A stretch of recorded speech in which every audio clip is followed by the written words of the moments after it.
Hey friends, this is Dolynny TV. Good evening to you and welcome aboard as we get set up for game number 3 between the Oilers and the LA Kings. Yet another time, the Oilers looking for a big win in Los Angeles, and tonight, well, let me tell you, I got a couple of pregame feelings for you. I'm thinking 3-2 for the LA Kings. I'm thinking this one goes long into the night, or quite simply, it's a 7-1, 8-1 kind of styled victory for the Edmonton Oilers this evening. So I'm looking forward to seeing what is in store. All the predictions aside, I think we've got a pretty good hockey game coming our way, and obviously to hopeful bounce back performance for one Mr. Stuart Skinner, who has been the talk of the town following a 5 goals against performance against the LA Kings in Game 2. I'll tell you simply this. The reason I am not panicked about Skinner giving up all these goals early is Cam Talbot still has given up one more than Stuart Skinner has in these playoffs thus far. And all you need to do as a goaltender in the NHL playoffs is be better than the other guy on the other side of the ice. And albeit the series is 1-1, so now it's just deciding who that better goalie is. But so far, Stuart Skinner, by the numbers, has been just tiny bit better. And that gives me enough hope to keep sending him in there tonight. So friends, welcome in. If you're just tuning aboard for tonight's live stream, glad to have you this evening. Of course, we've got Turbo back in here. Alan's aboard as well. Avery, good evening. Jesse, welcome back. Amir, welcome in. And Magic, back for another stream yet again. Magic, of course, with the first real big comment of the night, saying that the on-off routine for Stuart Skinner. I'll tell you this about Stuart Skinner, right? Is I think he's a lot more off by fan perception than he ever truly is, right? I think as Oilers fans, watching Mike Smith, watching Mikko Koskinen, watching Cam Talbot in his last year here, it's very easy for us Oilers fans. Oh, he sucks. Oh, he sucks. He sucks. But we can't become the Vancouver Canucks fans where one bad night makes it the end of the world, right? And I think that's what we're too guilty of often as fans, is one bad night or a so-so performance and it's the end of the world. Now, I'm not sitting here saying Stuart Skinner's an elite goalie who's going to win the Vezina every year. No, but Stuart Skinner on a team that has Connor McDavid and Leon Draisaitl doesn't have to be that crazy, right? And I think everyone's like, oh, well, Connor McDavid got bottled up by the great defense of LA. I'm sorry, there is nothing in the NHL, nothing on this planet in the game of hockey that can contain Connor McDavid if he doesn't want it to contain him. That's the end all be all right there, right? It's kind of one of those mindset things. If Connor wants it done, he can do it. But I think the Oilers get too guilty of, well, okay, everybody else has to step up, blah, blah, blah, blah, blah. You know what? In the playoffs, everybody has to want it just as much.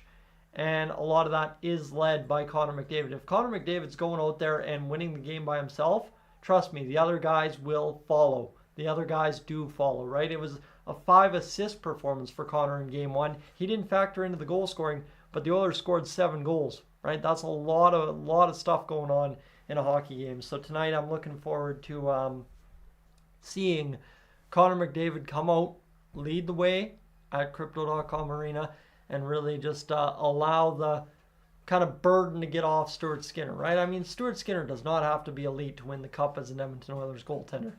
I mean, it's quite simple. It's one of those where this team is good enough forward-wise, point scoring from the defensemen, and enough viable defense, as long as pucks stop bouncing off them stupidly, that we can win a Cup with above average at times goaltending from Stuart Skinner, which is what you get from Stuart Skinner. So I'm thinking we're going to be fine. But again, I think we just live in an echo chamber where one guy says something nasty about a goaltender, and well, then suddenly everybody's saying something nasty about the goaltender. So I think it's just realistic. Be realistic with what Stuart Skinner is, but also don't go too far down the realistic hole that all of a sudden it becomes unrealistic. And I think for a lot of folks, that is the case. So friends, we continue into the pregame portion. I'm waiting for a few more of you to show up here before we get into the meat and potatoes of tonight's live stream. But I'm glad to have you aboard this evening. If you're early in, definitely say hi in the chat if you haven't done that already. I'm missing a message there from Alexandra in there cheering for the Montreal Canadiens and Canucks. Well, the Canucks currently on our television with a 2-0 lead with 10.5 minutes to go in the third period. Of course, Casey DeSmith is in net for the Vancouver Canucks. It sounds like Demko is a complete question mark. But again, tonight for the LA Kings, it'll be Cam Talbot with a 4.96 goals against average and an 867 save percentage. Stuart Skinner with a 442 goals against average and an 857 save percentage. So have at it what you will. The Oilers are a shot volume team. We know that. So Cam Talbot's .01% save percentage is that much more important, or I guess .10, whatever you want to say, is that much more important to you rather than the goals against in the column being almost 5.4% or 0.54 more. I don't know what to tell you right there, friends. As Brian, good evening to you as well as friends. We continue into the pregame portion. The same lineup for the Edmonton Oilers tonight. Of course, you can expect as well to see Mr. Yes, indeed, Dylan Holloway. 2-goal scorer. Almost brought the Oilers all the way back in that hockey game on Wednesday night. He is expected to climb up and down the lineup as needed throughout the night. He is really feeling it here the past 2.5 weeks for the Edmonton Oilers and looking forward to capitalizing on that here again tonight. The Oilers' power play percentage clipping along at 57.1%, but the more important number, I think, right now, actually, this doesn't make sense. Never mind, this doesn't make sense at all. So we'll ignore that there for the LA Kings and Edmonton Oilers special teams. But we continue to see everything roll along here in this Vancouver-Nashville game, as I think Nikita Zadorov just guilty of throwing puck over the glass here in the playoffs. And 812, welcome aboard. And, well, we are rolling into what should be a good hockey game tonight, friends. I guess to elaborate on where I was going with the pregame talk right there off the top about this being a 3-2 LA Kings game in regulation. Again, I think the expectation is the Oilers are going to be much better. And obviously the LA Kings have a max. The Oilers, I don't think, do. And their max is not enough to have a possibility to lose to the LA Kings, even if they do have a max. So realistically speaking, the Oilers should win this game, and that's why I think a 3-2 LA win is kind of the perfect letdown. Stuart Skinner's just good enough to not lose the game bad, I guess you could say.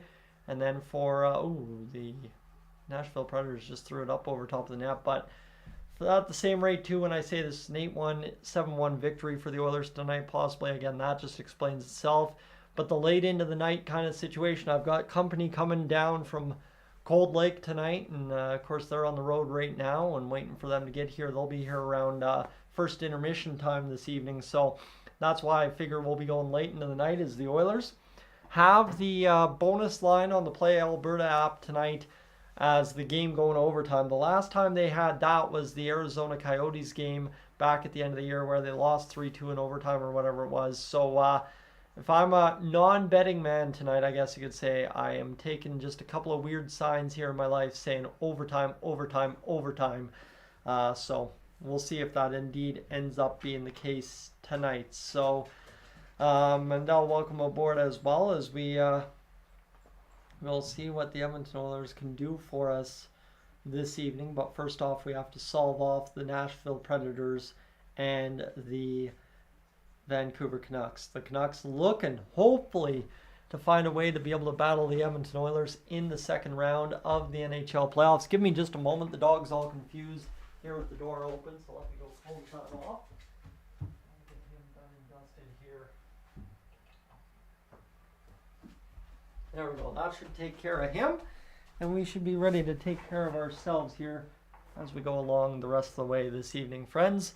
The Oilers, the LA Kings, coming up at 8:30 this evening, so it's a late one. Get ready to stay up here this evening. This will be the first attempt, though, tonight. You saw how crazy it got towards the end of the live stream. That, of course, attributed thanks to you guys doing the work early on in the live stream, hitting that like button here on Dolynny TV's Edmonton Oilers LA Kings live stream. So if you haven't done that already on your way in, make sure to do that. Of course, if you haven't also dropped a hello in the chat, make sure to do that as well. As Toast and Single Action get in on the chat action as well. Friends, if you can chat, if you can't like the stream, that's all good. Thank you for being here this evening as we get into this pregame portion kind of deal as we're waiting to wind down this Canucks and Predators game. Obviously, there's not much to really talk about, right? The lineups have stayed the same. That's why there was not a video yesterday. There's just nothing to really talk about. I mean, piling on the Stuart Skinner conversation is what it is, but that I didn't really feel like doing. Obviously, it's easy enough to sum up here on the early portion of the live stream this evening, so that's what we did, and that's what we will continue to do as the evening goes along and we analyze how one Stuart Skinner performs tonight.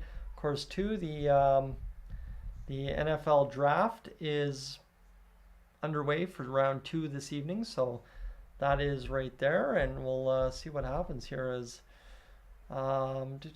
is there anything else to really monitor? I guess Winnipeg and Colorado is now getting underway this evening, and there is nothing more to really mention other than we are good to go for tonight's hockey game. One might think the Edmonton Oilers obviously looking forward to getting back out to a lead in this series. You got to think that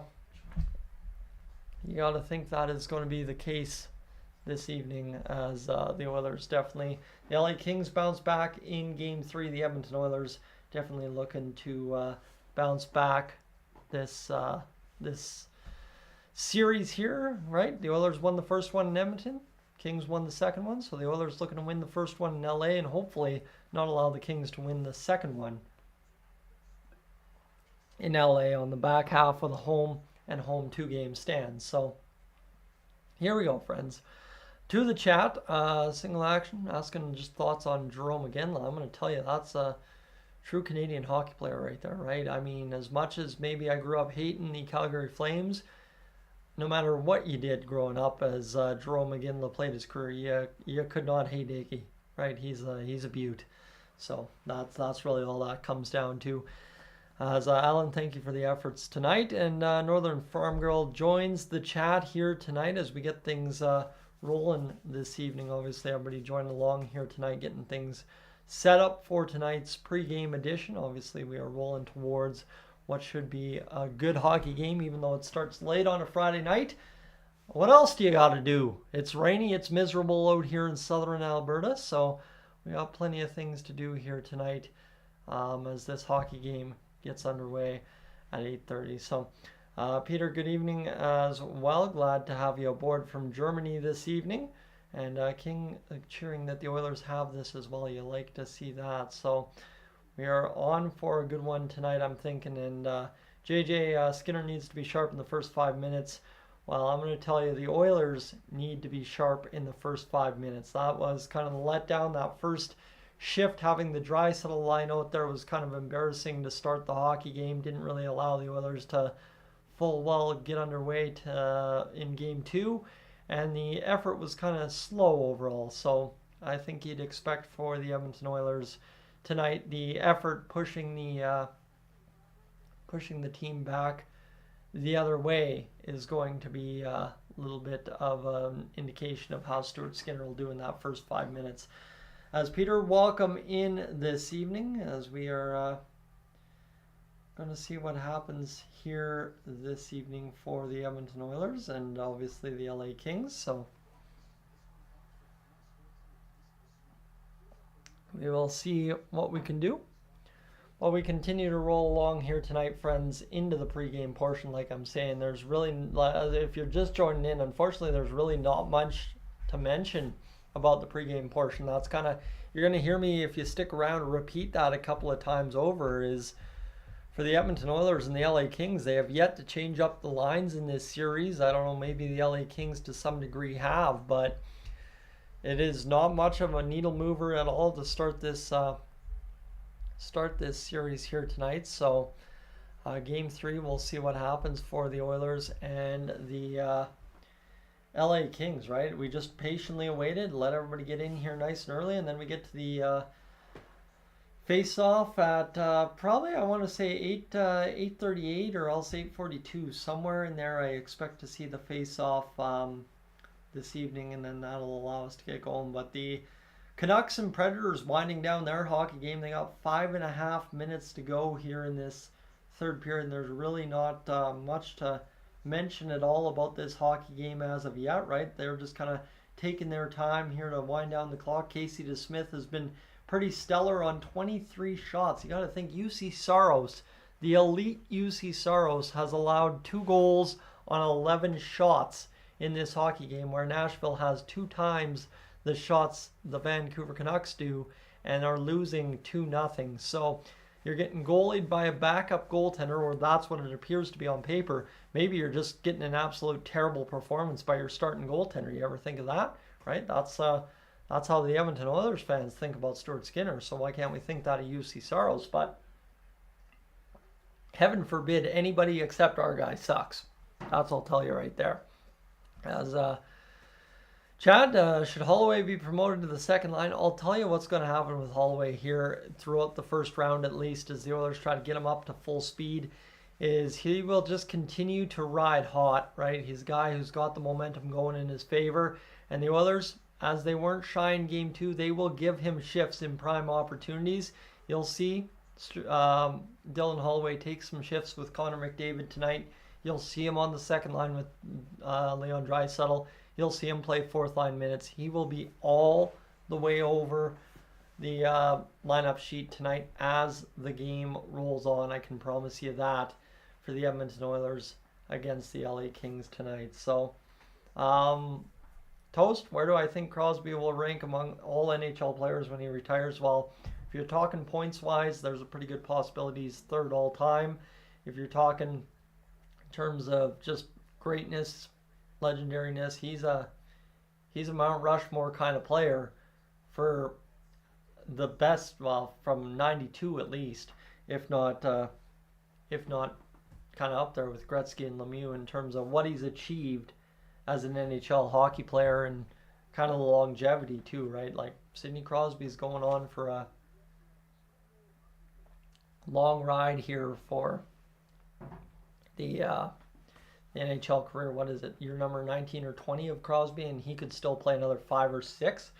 So that's pretty insane to think, because yeah, we'll see what happens here. But for the Oilers tonight, friends, it is the LA Kings. We continue to hope to see the Oilers crush it against the Kings. Game 2, not so good. Game 1, very good. So we'll see what the case is this evening. And yeah, we'll see where we go. But again, that's kind of the hard part. These games, as the Oilers continue to not make lineup changes, are getting harder and harder to just do these pre-games, I guess you could say. Oh, for warm-ups, the Oilers just hit the ice for warm-ups in LA this evening. So there you have it. As UC Saros, one of the shortest goalies in the NHL at 5'11". Dustin Wolf is officially credited at 6'0". Interesting. But the Oilers officially out for warm-ups as we get underway in this last 5 minutes of hockey between the Vancouver Canucks and the Nashville Predators. So we'll see what happens here in the final 4.5 to go as the Oilers and Kings get underway at 8:30. It's 8:14, and it seems like the puck will never drop tonight. I'm telling you that much. It was a long wait this evening to get to where we are right now, but obviously we'll see what the Oilers have in store for us when the time calls as we continue to wait this one out this evening, friends. The Oilers, the LA Kings, and Game 3 getting us going this evening. As I think too, like I said, if you're just joining the chat, let me refresh you on what's going on here. I kind of have it pegged 3 different ways for outcomes tonight for the Oilers. 3-2 for the LA Kings, right? A letdown game. The Oilers get good enough goaltending to win from the LA Kings, but the offense can't do anything. You win 7-1. That's another outcome I see, right? The Oilers just blow the barn doors off LA and utterly embarrass them on home ice. Or number 3, because I've got company coming to town and a secondary the Play Alberta line, the bonus line for tonight's hockey game, is the game to go to overtime, as it was against the Arizona Coyotes, and we ended up losing that game. I will tell you, overtime, I think out of those three options is my most likely outcome tonight. Just for pure intents purposes, it seems like that's the way it's going to go, with company coming into town, and just simply that bonus line, something's giving me a bad feeling about it. I'm not nervous. The stomach never got nervous today. I think hopefully maybe we've eliminated that. I think more or less tonight it's just I got a bad feeling that it's not going to be what we want, and I'm hoping the Oilers prove us wrong. That's what I will tell you this evening. So we'll see. We'll see what the Oilers have in store for us, right? That's ultimately what it comes down to, is the Oilers have to find a way to get this done tonight and outdo the LA Kings at every turn in this hockey game, and if not, make it up in the double when this game gets underway. So the game officially 15 minutes away from broadcast, getting us going tonight. And as we go here, friends, our first check of the watch time this evening, which has us at, remember, we are looking for that 500 hours this evening. We are already up at 14.8 hours on the stream. So we've been live for, 21 minutes, and we have almost, I guess, to say over 15 hours watched. Not too bad at all, as the Predators walk down Main Street and score a goal. This game's just about to get interesting down the stretch now. I mean, if this game goes to overtime, then what for the Edmonton Oilers and the LA Kings? But that is a huge goal for Luke Evangelista of the Nashville Predators. A tough break for the Vancouver Canucks as it hopped over Philip Hronik's stick, and then Quinn Hughes just backed right out of the shooting lane. Literally just kind of got going on the back, skated a little too fast, and then didn't realize the puck was cut into the middle. And it ends up getting whipped into the back of the net, and the Predators score the goal that makes it a big-time game now, 2-1 between the Preds and the Vancouver Canucks. As we continue to get underway here this evening, friends, welcome aboard if you're just tuning in. Glad to have you tonight for the ride as the Oilers and the Kings get underway at 8:30. Puck drop probably 8:38, or else somewhere around, I guess you could say, 8:38, 8:42, somewhere in there this evening. We will have the puck drop between the Oilers and the LA Kings. But as we continue in here tonight, friends, just doing quick math, we are rolling along definitely and fully this evening as we continue to get towards puck drop. As we're seeing some photos here of some tall guys on the Oilers Nation broadcast. Is there anything else to really mention here as of yet? I don't think there is. I don't think there is anything else to really mention. I think we're good to go. So the Oilers and the LA Kings will get underway, like I said, around 8:38. The official puck drop goes. Peter, I don't think they're going to delay the Oilers game. I really hope they don't delay the Oilers game. I don't think that's how that works, but you know they would if they could, that's for sure. They would find a way to do that. 2:10 to go here in this third period to play. 29 shots on goal for the Nashville Predators, who are trying to bend Casey DeSmith here. That was a rather tough goal there, as they're saying Colton Sissons interfered with Casey DeSmith, not allowing him to get to the left-hand side early enough. But it is what it is. And the Nashville Predators and the LA Kings, or Nashville Predators and Vancouver Canucks, will continue to play on here in the late goings of the third period. Herman Wagenbard, as we get things going into again one last time here in the pregame portion, to tell you, friends, if you haven't already hit that like button yet on the stream, make sure to do so, as we know what the effect of that is. We got up over 430 of you crazy hockey fans back home aboard for the ride in that overtime frame. So love to have that happen again here tonight, especially if we can find overtime and get to the really crazy part of the stream. Love to see it get a little out of control this evening, and see if the Oilers and the Kings can deliver us some special moments like that Zach Hyman overtime goal last year. So we continue to roll on in this Predators and Canucks game, and there's really not much to mention as of yet, as both teams continue to just wait this one out. Barry Trotz making some notes, trying to talk things over more or less with himself as this game rolls on late, as the Predators are making some noise. Everybody on their feet by the looks of it in Nashville, or maybe not. Yeah, it looks like everyone's on their feet late in this hockey game. As we will go here, friends, again and quickly check. We're now up over 20 hours watched on the stream. So we are rolling here tonight to start the pregame portion, as we are about 18 to 22 minutes away from puck drop between the Oilers and the LA Kings. Welcome aboard again this evening. If you're tuning in for another time in a row, thank you for being here. If you're tuning in for the first time, well, welcome aboard. Glad to have you. Hopefully you have a great time as this Edmonton Oilers game gets underway in just a few matter of moments. Avery, welcome aboard. Put some extra grease on the Kings. Well, that is where you were kind of feeling it. A lot of folks were feeling Kane and Perry were about to break through in that game, especially if it went later into overtime. I expect them to have just as good of a game here tonight, as the Oilers and Kings will be definitely kind of starting to grind it out a little bit more, right? The Oilers, if they would have found a way to win 2-0 or start the series 2-0 is what I'm trying to say. I definitely think you'd be expecting a much different game in Game 3 in LA. But now both teams kind of have a lot to play for in game number 3. Obviously, you take that 2-1 series lead and you start dictating how the rest of the series will play out. So this evening we'll watch what happens here, but I think we're in for a pretty hard grinding game early on as the puck goes wide of the net there. DeSmith was scrambling around the crease but couldn't find the back of the net where the Predators is.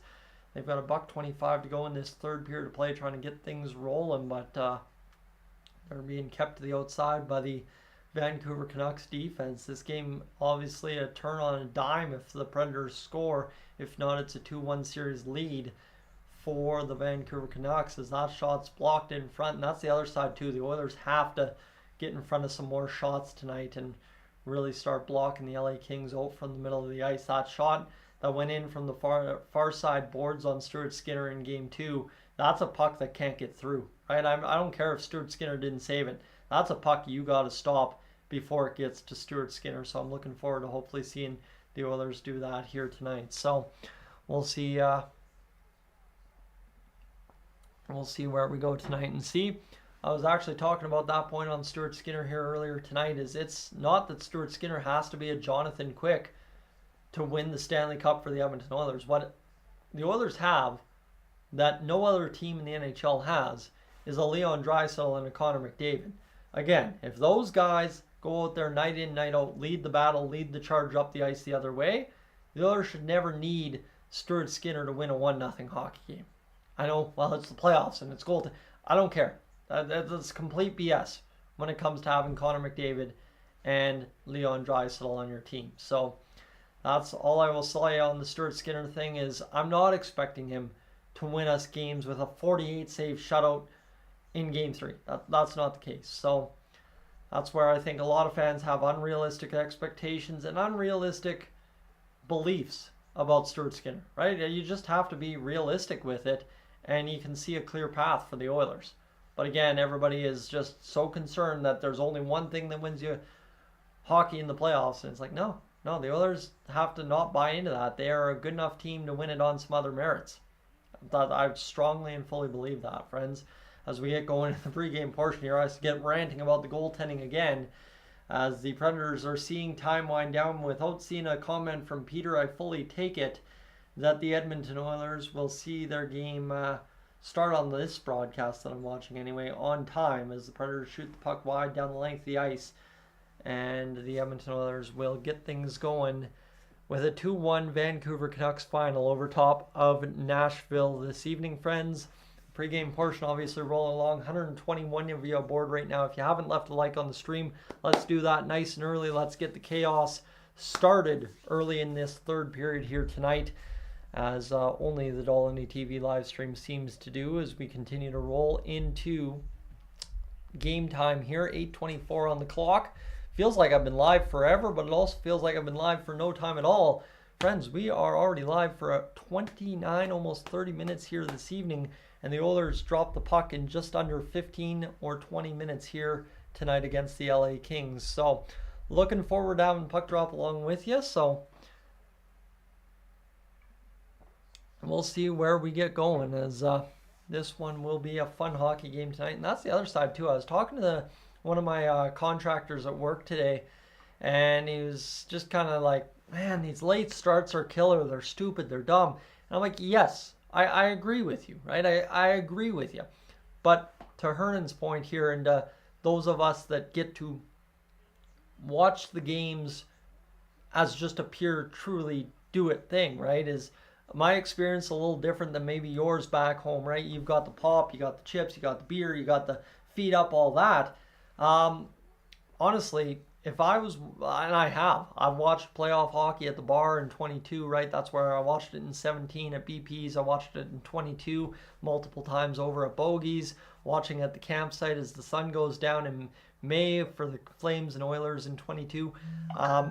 Honestly, I will tell you, there's no problem with an 8 p.m. start in my mind when I'm just watching it as a pure fan. I will tell you though, when I do this whole live streaming thing and you're doing the play-by-play and you're quote unquote, I won't call it truly work, but you're working for 4 hours and then you got to try breathe and go right to bed and wake up and go to work the next morning. That's a little much. But it again, right, is late nights are not fun to begin with.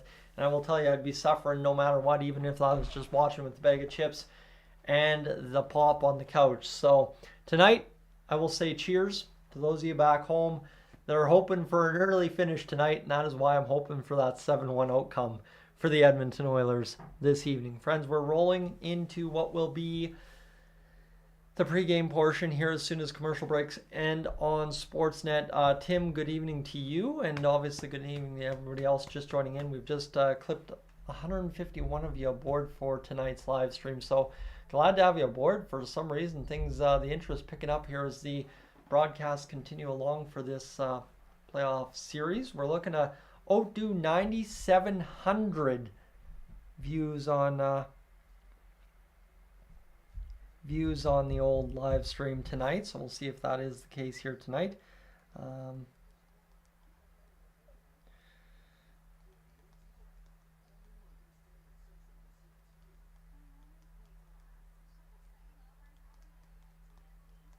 All right, sorry, text messages coming in here, friends, as we get things going this evening here on the channel. Liz, good evening, and Del Rey, welcome in as well as we get everybody rolling in here. We've got some stream regulars aboard for the ride. Obviously, we got a lot of regulars aboard for the ride. If we got 150 back home watching right now, friends, we are 3 minutes away from the broadcast, flipping over to the Edmonton Oilers game. Obviously, we will recap for those of you that have just tuned in. No line changes for the Oilers. Who cares about the LA Kings? Secondarily, again, I'm an Oilers fan. I don't mean that offensively. I just mean the Oilers are the ones that are going to dictate this game, hopefully. It don't matter what the LA Kings do. That's my point of view tonight. Stuart Skinner starts for the Oilers. 442 goals against average and an 857 save percentage, not to be outdone by Cam Talbot, 496 goals against average and an 867 save percentage. So it's half of a dozen, 6 of the other, as it is just ugly goaltending in this series to begin. And anyone sitting here excited about the LA Kings goaltender and how much he stole game 2, it is a crooked point of view, I'll tell you that much. Friends, we continue in to welcome Wesley aboard as well as we are getting things rolling this evening towards Ron McLean and the panels starting to break down this evening's hockey game for us as the Oilers and Kings obviously will get things going here in 8, 12, 15 minutes, somewhere around there. I don't expect them to do an 8:50 puck drop tonight, so yeah, we'll see where we go.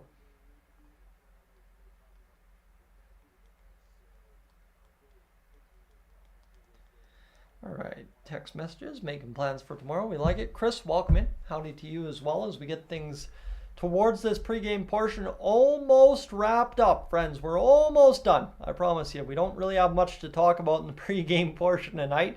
Kind of a tough go. I think the only real last thing I can say with everybody aboard here, Art, welcome in as well. The only thing we can really make mention of is if you tuned into games 1 and 2, you would have seen me wearing the reverse retro Oilers jersey from last season. Now, my goal is this playoffs. Basically, what I'll be doing is I will only change the top for the live stream every time the Oilers lose. So I will never use the same top after an Oilers loss. So that was the overcoat, you could say, the jersey for game number 1 and 2. Game 2 we lost. So tonight in the Oilers plaid this evening. And now as we go along, right, the next time I choose a jersey, which will probably be the next time we lose and I have to get out of this thing, we'll choose one of these jerseys off the wall and we'll continue to rotate through and hopefully not have to get too deep into the bench, where on this side here you see the Jays, Canada, and Colorado Rockies jersey, in which if we are wearing one of those, it is going to be desperate times, because technically the Oilers could ultimately lose, right? Tonight would be loss 2, and then there's another 6 losses, so that's 8 losses. So technically you're getting into maybe 2 losses in round 1, 2 losses in round 2, but ultimately 4 losses in round 4, right? That's kind of, or round 3. That's kind of the latest we could probably break it down. At the end of the day, as Oil Collector, welcome aboard as well. As we are just about done, friends, the game has flipped to commercials one last time, and we are ready to get things going tonight in a matter of moments. Brian, welcome aboard. As this Edmonton Oilers team looking to take the LA Kings to task and obviously try and find a way to win this evening's hockey game. Friends, again, if you are tuning in this evening and you have to leave the live stream at any moment just to go do something around the house, I would encourage you to just set the device down and leave me running if you could. That's one thing you can do to help out the live stream this evening. It's just one of those things that kind of factors in, is the watch time, the engagement overall on the live stream is a huge thing. So that's one thing I would ask of you if you can. No big worries if you can't. And secondarily as well, if you haven't already hit the like button on tonight's live stream, make sure to do that as well. That just, as you're seeing here right aboard, we've got 41 likes in less than 36 minutes. That's going to tell you we're going to get crazy by the end of the evening tonight. I promise you that. We are in for a good finish tonight. Dan, welcome in as well as we get everybody in. Schmitty, welcome in. Cheering for the LA Kings, but that's okay. We're all good. Brian, if I didn't catch you, thanks for being aboard again. And, well, friends, we are going to get our first shot of Rogers Place on the broadcast tonight. Connor McDavid, Stuart Skinner, Leon Draisaitl, Oilers fans, LA Kings on the screen. We are ready to get things going tonight as the pregame intro is getting underway on Sportsnet tonight. Friends, we are, again, like I said, with the watch time thing, chasing 500 watch hours. We hit just over 610, I think, last time. So we'll see where we end up tonight. But we're up over 3,000 watch hours this evening already, or 3,000 watch minutes, sorry, which calculates out to 50. So we are 1/10 of the way there. Thank you again for tuning into the pregame portion and hanging out with me. Like I said, pregame portion this last few games has really sucked because there is not much to make mention of between the LA Kings and the Edmonton Oilers. It's quite simply a very boring pregame portion because of the simple fact the Oilers have not made any line changes. So unfortunately there for the Oilers and the Kings, it's been a very lackluster storyline series thus far. Both games have kind of played out and both games have kind of been what they've been. Goaltending suspect for both teams. The Oilers had a big offensive night. The LA Kings got some bounces, and then ultimately the LA Kings won an overtime game that never truly felt like an overtime game because it never truly got underway as an LA King or overtime game before the LA Kings won. Friends, for those of you wondering if tonight's Dolynny TV live stream will show the broadcast, unfortunately I can't. It's copyright. I've worked a deal with the NHL just simply to be able to do this, right? Even this kind of commentary of the game, you have to work a deal with the NHL to do on YouTube. So I'm grateful enough that the NHL has continued to uphold that deal that we kind of worked on together back in 2019. So they've been gracious enough to keep that going for us here on Dolynny TV since then. So hopefully that continues, but yes, copyright is an issue. Jeremy, welcome aboard this evening as we get our live stream underway and everybody tuning in from all over the place. As Peter, you're calling McDavid's due for a big game. That's what I'm saying as well. Connor McDavid, you want to win Game 3, he's going to go out there and lead this team to victory. And, right, if Connor McDavid leads you to victory, it's not going to be Connor McDavid on every goal or Connor McDavid with every assist. It's just one of those things. If he has a big night, the team quite honestly, will have a big night, because there's nothing bigger for the Oilers against the LA Kings than Leon Draisaitl and Connor McDavid demoralizing LA series in, series out. Happening game 1 this year. We'll see again if it happens here in game 3. First time in LA, I am sure the boys are going to be juiced to go out there and make the home fans silent early on this evening. As friends, we are rolling tonight towards obviously what will be the Oilers and LA Kings. For some reason, the LA Kings chest logo looks very, very small on their jerseys tonight.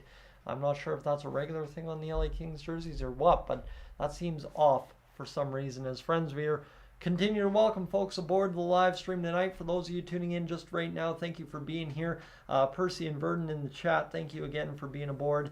As the series is tied at 1. Things are going crazy in LA. They've got the strobe lights, the silver strobe lights with the blacked out crowd going on. Just absolutely bananas on the ice too. That is a spectacle to see. As Banjo Guy is in the building for the Edmonton Oilers tonight, Mr.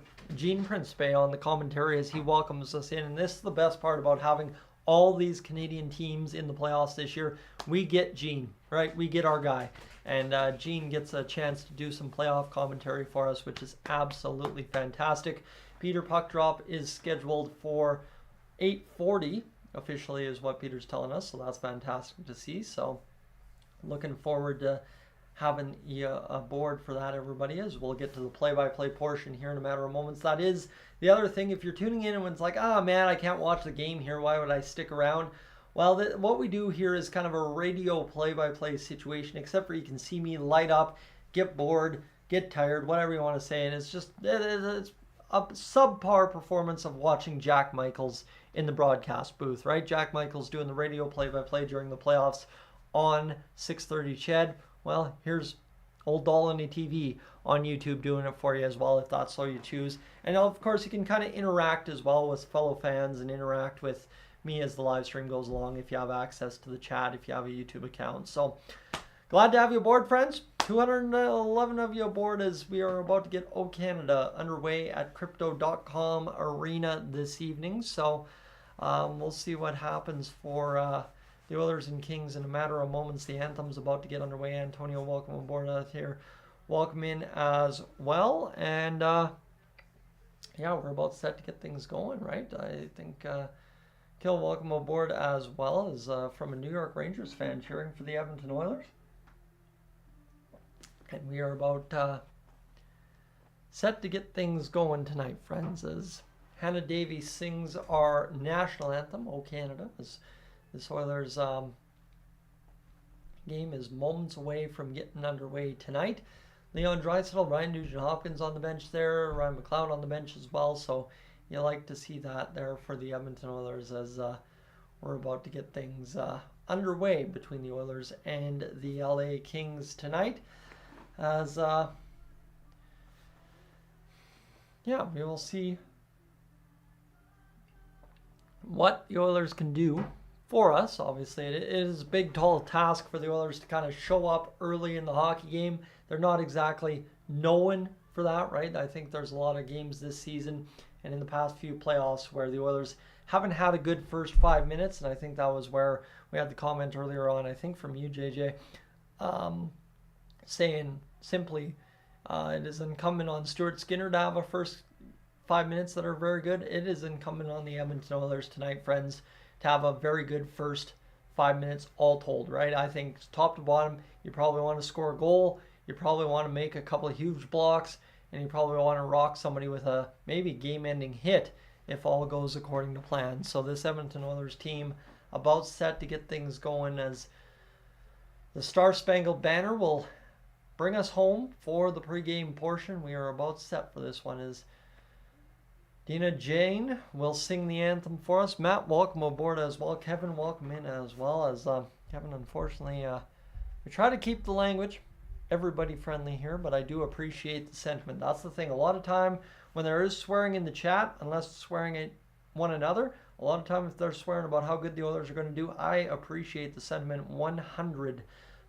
So Donald, welcome in. We are getting everybody in through the turnstiles here nice and early this evening, friends. We are amped up for an 8:30 Friday night start. I will tell you, this is the largest pregame crowd we have had all season in this Oilers regular and playoff season. So looking forward to having you aboard for the play-by-play call here in a matter of moments, friends. One last time, as we are about to get this hockey game underway, I will ask, if you haven't already hit that like button on the stream, make sure to do that here early and often. And as well, we'll get to the watch time to calculate that out one last time. 76.72 hours. Looking for about 150 by the end of the first period. Well, friends, I will tell you, we are right on there right now. So we continue to get into the pregame portion. We are about set for this one, as this is a pivotal game. You're saying, Liz, I like that sentiment there. So we are set to get this going as the final notes of the Star Spangled Banner rain down at Crypto.com Arena. Are you set? Are you ready? You got that, for those of you back home of age, you got that beer nice, cold, and cracked? Because this hockey game is about to get underway. For those of you that just choose the sober life or haven't started drinking yet, well, don't, A. And B, get those, you'll see me with the Pepsi when we get to overtime tonight. Get those Pepsis, get those Dr. Peppers, get that bag of chips, that bag of popcorn if you got it ready. Because this is going to be munching time hockey. Cam Talbot in net for the LA Kings. Friends, let's do this. The Oilers, the Kings, Game 3 inside Crypto.com Arena.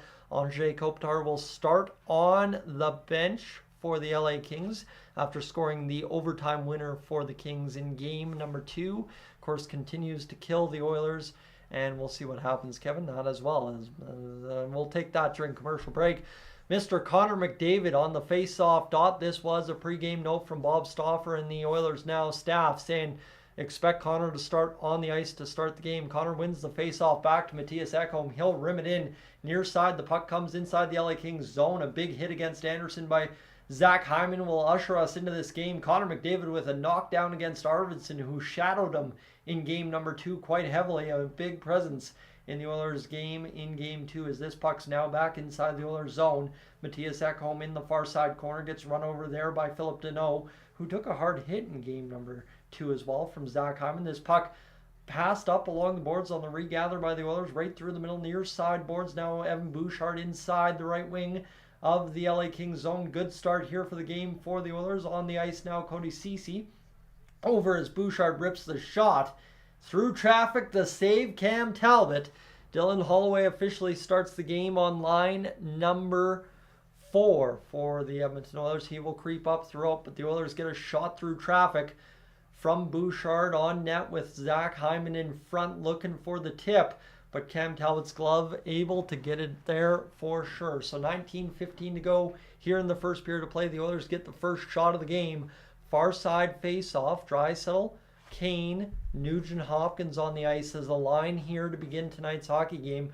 First time I think in a while we've seen early on Kane and Draisaitl out together, as this is a puck pass to the near side board. Ceci down low for Draisaitl, near side corner, dragging him behind Cam Talbot around the side of the net with Byfield draped all over him. How that's not a hold, I'm not sure, as this puck's to the center ice area, and it'll be the LA Kings starting into the Oilers' end, drifting on net, and Darnell Nurse squares it away. The shot by the Kings from the far side boards, turned aside by Stuart Skinner. A puck bouncing in front, doesn't find anybody. Taken down hard is Leon Draisaitl, and we will have a penalty against the LA Kings to start things out here early on. The Oilers get to the power play, and this, like I'm saying, a good start for the Edmonton Oilers. You get the first shot, you keep hustling, and you keep in the battle.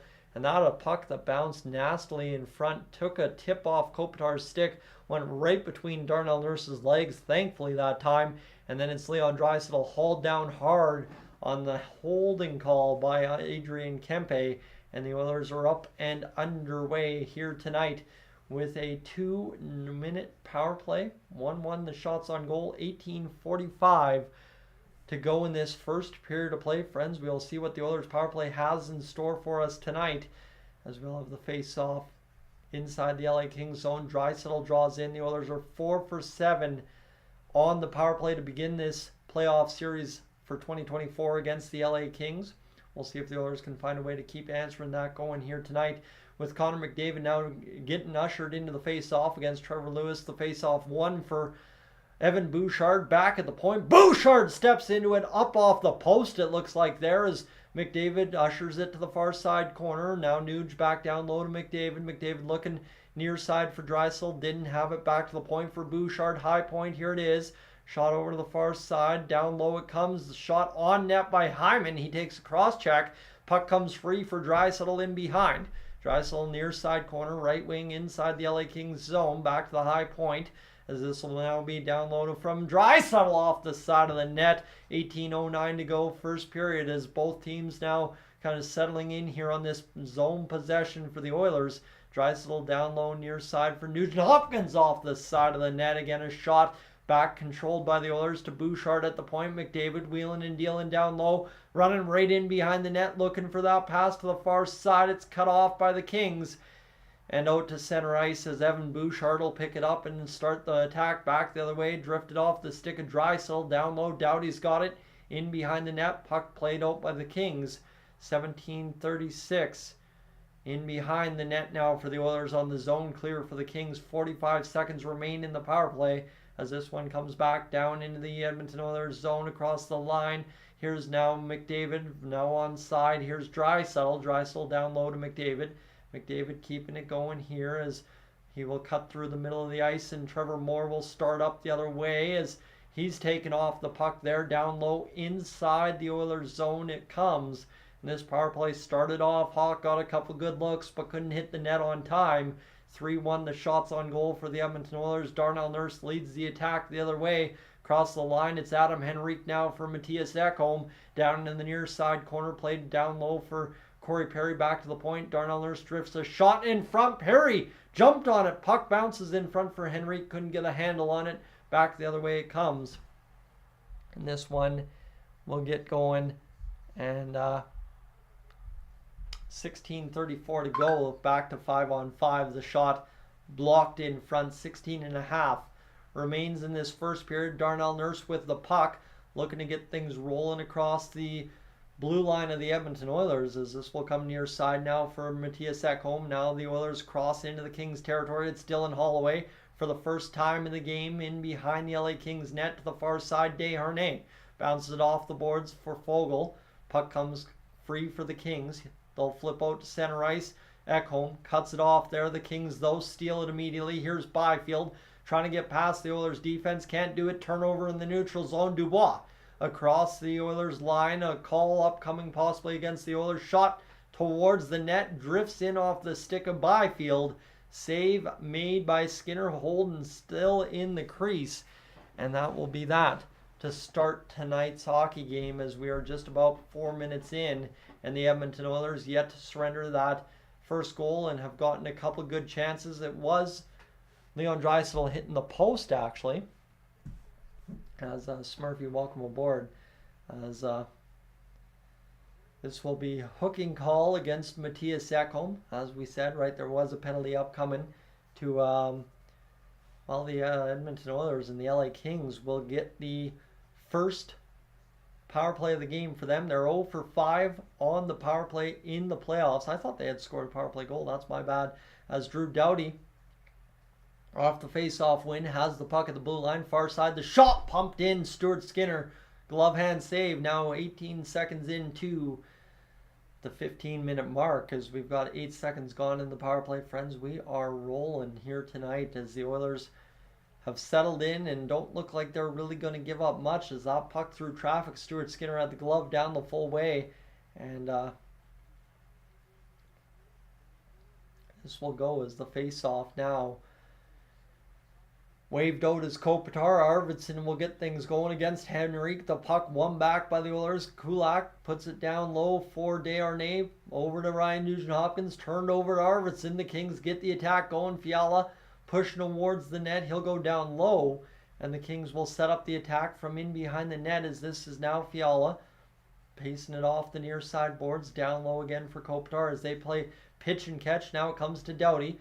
Now over to Fiala. Down low again for Arvidsson. Fiala rips the shot up over top of the net, and the puck is fired down the length of the ice into the LA Kings territory. $1:19 to go in the power play for LA, as both teams, like I said, settling into this hockey game. The Kings on their next shot could take the shot advantage. The Oilers will instead pump it back in on a loose puck in the neutral zone, the Kings territory. The Kings quickly out back the other way as they get through the center of the ice, is led ahead by Kempe across the line, bounce back to the blue line. Doughty, he will have it to the far side boards. Nurse first one to it off a bobble, and Doughty tries to keep it in. Fogle unable to chop it out. The Kings setting up the attack, and now it will be fired down low to Mr. Cam Talbot. 14.5 to go here in this first period of play. 38 seconds left in the power play for the LA Kings. Across the line now, Deneau near side. Picked up by the LA Kings. Spence with 30 seconds to go in the power play. Shot blocked in front. And this one will go again to the far side as both teams collect the puck along that far side wall, as Janmark just about freed it up, in fact. And the shot comes in front. Blocked again by the Oilers, who are not allowing that puck to get in from the far side or from the point at all. And this one will be chopped out, and will do it for the LA Kings power play. The first one to it, though, is the Edmonton Oilers down low. Matthias Janmark, he was only able to tap it up along the boards and start getting it going the other way, as this one is fired back in by the LA Kings. Glove hand catch by Stuart Skinner. Can't really call that one a save, and that will be a stoppage in play for the Oilers just about 6 minutes in to this hockey game. Friends, welcome aboard to Dolynny TV. Thanks so much for being aboard for the ride tonight. Glad to have you here on the channel as we continue to see the Oilers and the Kings tied at 0-0 to start tonight's hockey game. And it's been a good start for the Oilers. Much better, much improved from Game 2, one could argue, right? A power play that generated some chances. You got the first shot on net, and you haven't bled that terrible goal against to begin tonight's hockey game. So my faith in the Oilers tonight looking a little bit better as things get underway here early on, friends. We're already up over 111 hours watched on the stream, so I'm going to tell you, the interest is real on a Friday night at 8:30 p.m. We are really getting underway this evening, and looking forward to the Oilers doing just the same. So, ooh, that is a hard moment in the stream when that happens, but we survived right there, as we will continue to go on commercial break, friends, as the Oilers and Kings officially 7 minutes, or thereabouts, 6-7 minutes into this first period. Nothing's really been solved yet, and we're looking forward to seeing the Oilers obviously get things going tonight for a good hockey game this evening. As sorry, commercial break interrupting me. We got things going as there you have it. The Snapchats are coming in with the photos of the live stream. That's where we're at.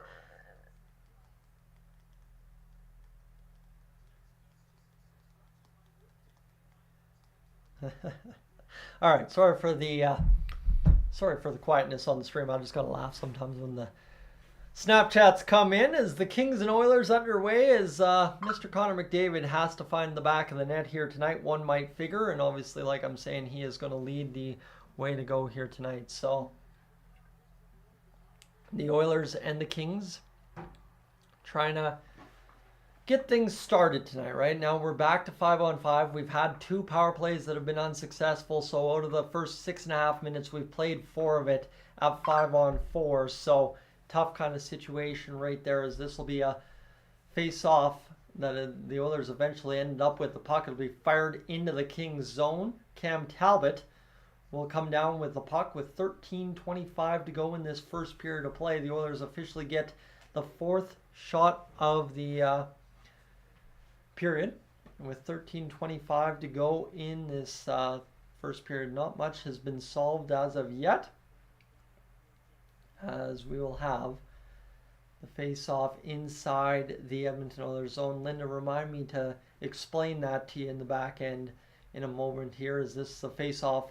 One for Drew Doughty. The Oilers immediately turn over the puck. Here's an opportunity. Zach Hyman in front, jamming away. Back of the net, and it goes! And for another time in this series, oh boy, friends, ZMH just did it. The Oilers take the 1-0 lead just like that. There you have it. That is the start the Edmonton Oilers looking for, and What a gift there from Drew Doughty. A blind pass right up the middle, and the Edmonton Oilers find the back of the net from Mr. Zach Hyman.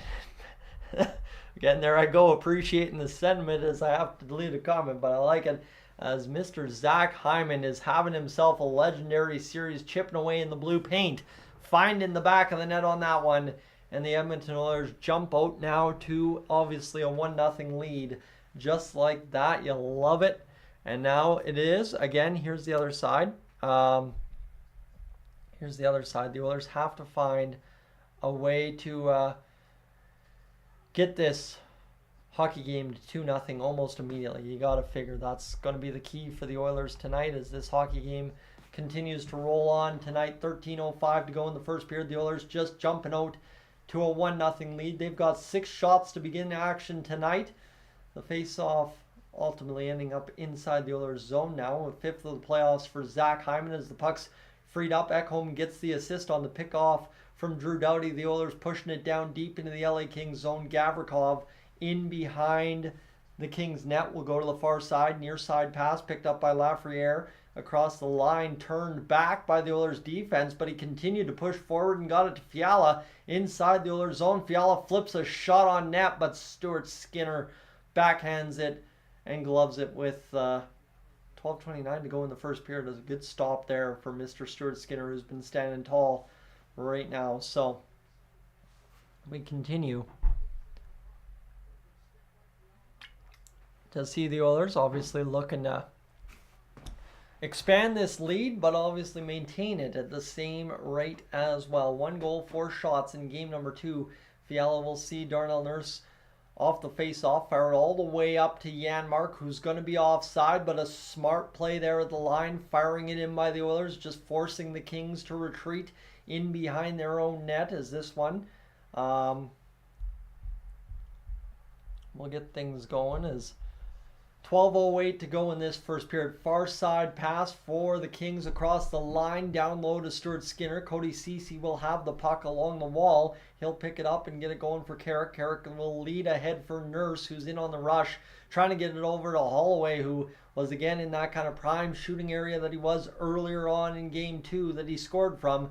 The puck coming free along the Oilers zone for Darnell Nurse, as this one will have Nurse just simply stand there for a moment, right? Darnell Nurse just going to hang out, sit inside the zone, wait for the action to come to him. 11:33 to go in this first period as Ceci will fire the puck up inside the LA Kings zone on the rim in. The Oilers will be the first ones to it, albeit a turnover almost immediately now for Arvidsson. Back the other way, Draisaitl steals the puck, and he's going to lumber back the other way on a 2-on-1 with Ryan Nugent-Hopkins. No! A shot from Draisaitl on a rebound for Nuge that just could not cash in. As here's now Draisaitl getting it back now for Kane. Again, a shot blocked there by Doughty. Kane will erase Doughty along the wall. The Oilers fail to... Maybe they kept it in. Another opportunity for Nuge. Here's Kane. The shot loads. Talbot the save. And that time cleared by the LA Kings. 10:52 to go in this first period. And the Oilers are doing exactly what the Oilers Now chat today was, exerting their will on the LA Kings in game 3 here. The Oilers have looked back to game 1 form as this puck's around inside the LA Kings zone to the far side corner, picking it up. The Oilers flip to the blue line area, and it'll be offside, and the Oilers will see the Kings come back 2-on-2 as Byfield, battling Bouchard along the wall, will have it stripped away, and he will ultimately have it on his stick by a keep in at the blue line as Byfield will rip the shot off of McDavid's stick out of the zone. We've got a delayed penalty upcoming against the Oilers with 10:15 to go in this one here. So Arvidsson had a good opportunity to carry that puck in, and then it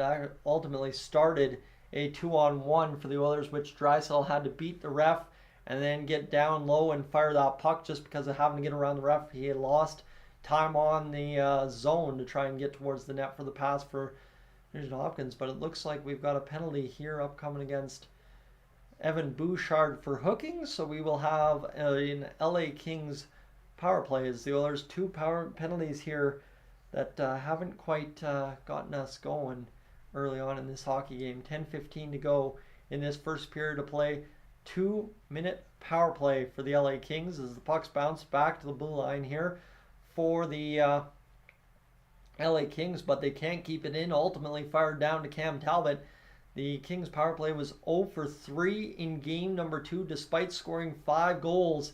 Again, that's the thing where the LA Kings can bite you, is the 5-on-5 they're pretty good at. So the Oilers having to make sure they can make the most of their opportunities 5-on-5 as well. The Oilers pick up a pass off the LA Kings from, I believe, Kopitar at the blue line and force it back inside the Kings territory. They've wasted 31 seconds here of this LA Kings power play as this puck fires up along the near side boards. Kopitar will have it inside the LA Kings zone and now across the line into the Oilers end. Fiala's got the puck. Oilers flip it back the other way, back inside LA territory, right on to Cam Talbot, who will backhand over to Doughty near side and look to break out of the zone. Henrique with the token pressure on the penalty kill with just about 1 minute remaining. Back down low inside the Kings zone. Deneau lifts through the neutral zone. He'll go to the far side across the Oilers line for Moore. And now Deneau trying to flip it back, engaged in battle. Moore sees it picked up by Spence over to the near side for Dubois. Pass to the middle of the ice, skating into it. Stuart Skinner the denial there against the LA Kings as Dubois goes down low for Deneau.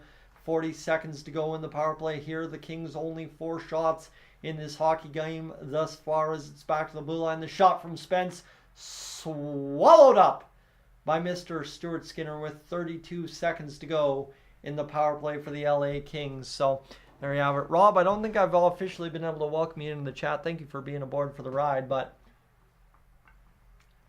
Margaret, welcome in as well. And Chris, I think we missed you earlier too. So the Oilers getting things underway on the penalty kill here as well tonight. So far through 2.5 minutes on the penalty kill, it's been a pretty solid effort from the Oilers. And they're looking to keep this going here as it's a face-off won by LA to the far side, middle of the ice now, back to the blue line. It comes for the Kings to Deneau. Deneau's got the puck. He's going to look to get going down low, but the Edmonton Oilers are able to fire it back the other way and get it all the way down to one Cam Talbot. Picked up now, 8:23 to go here in this first period. The LA Kings power play expiring as they across the line. One last opportunity for a shot, shouldered away by Stuart Skinner. Comes free for Bouchard out of the box, picked up by McDavid, drop pass to Draisaitl, over to Bouchard, but couldn't carry it forward. So this one's fired in on Stuart Skinner. Save made there, and now Darnell Nurse will backhand it over to Ceci, who spins off the forecheck of Blake Lizotte. Turnover at the blue line potentially for the Oilers, helped out by the Oilers just barely on a secondary chop. Lizotte quickly re-enters, fires a shot just wide of the net. Secondary effort from Gavrikov goes wide, and the Oilers will load up the attack as help hits the line for Grundstrom for the LA Kings, and he was able to just block a shot attempt into the zone for the Oilers as the Kings ultimately see it fired in. With 7.5 to go in this first period of play, it's starting to grind down a bit more as we expected.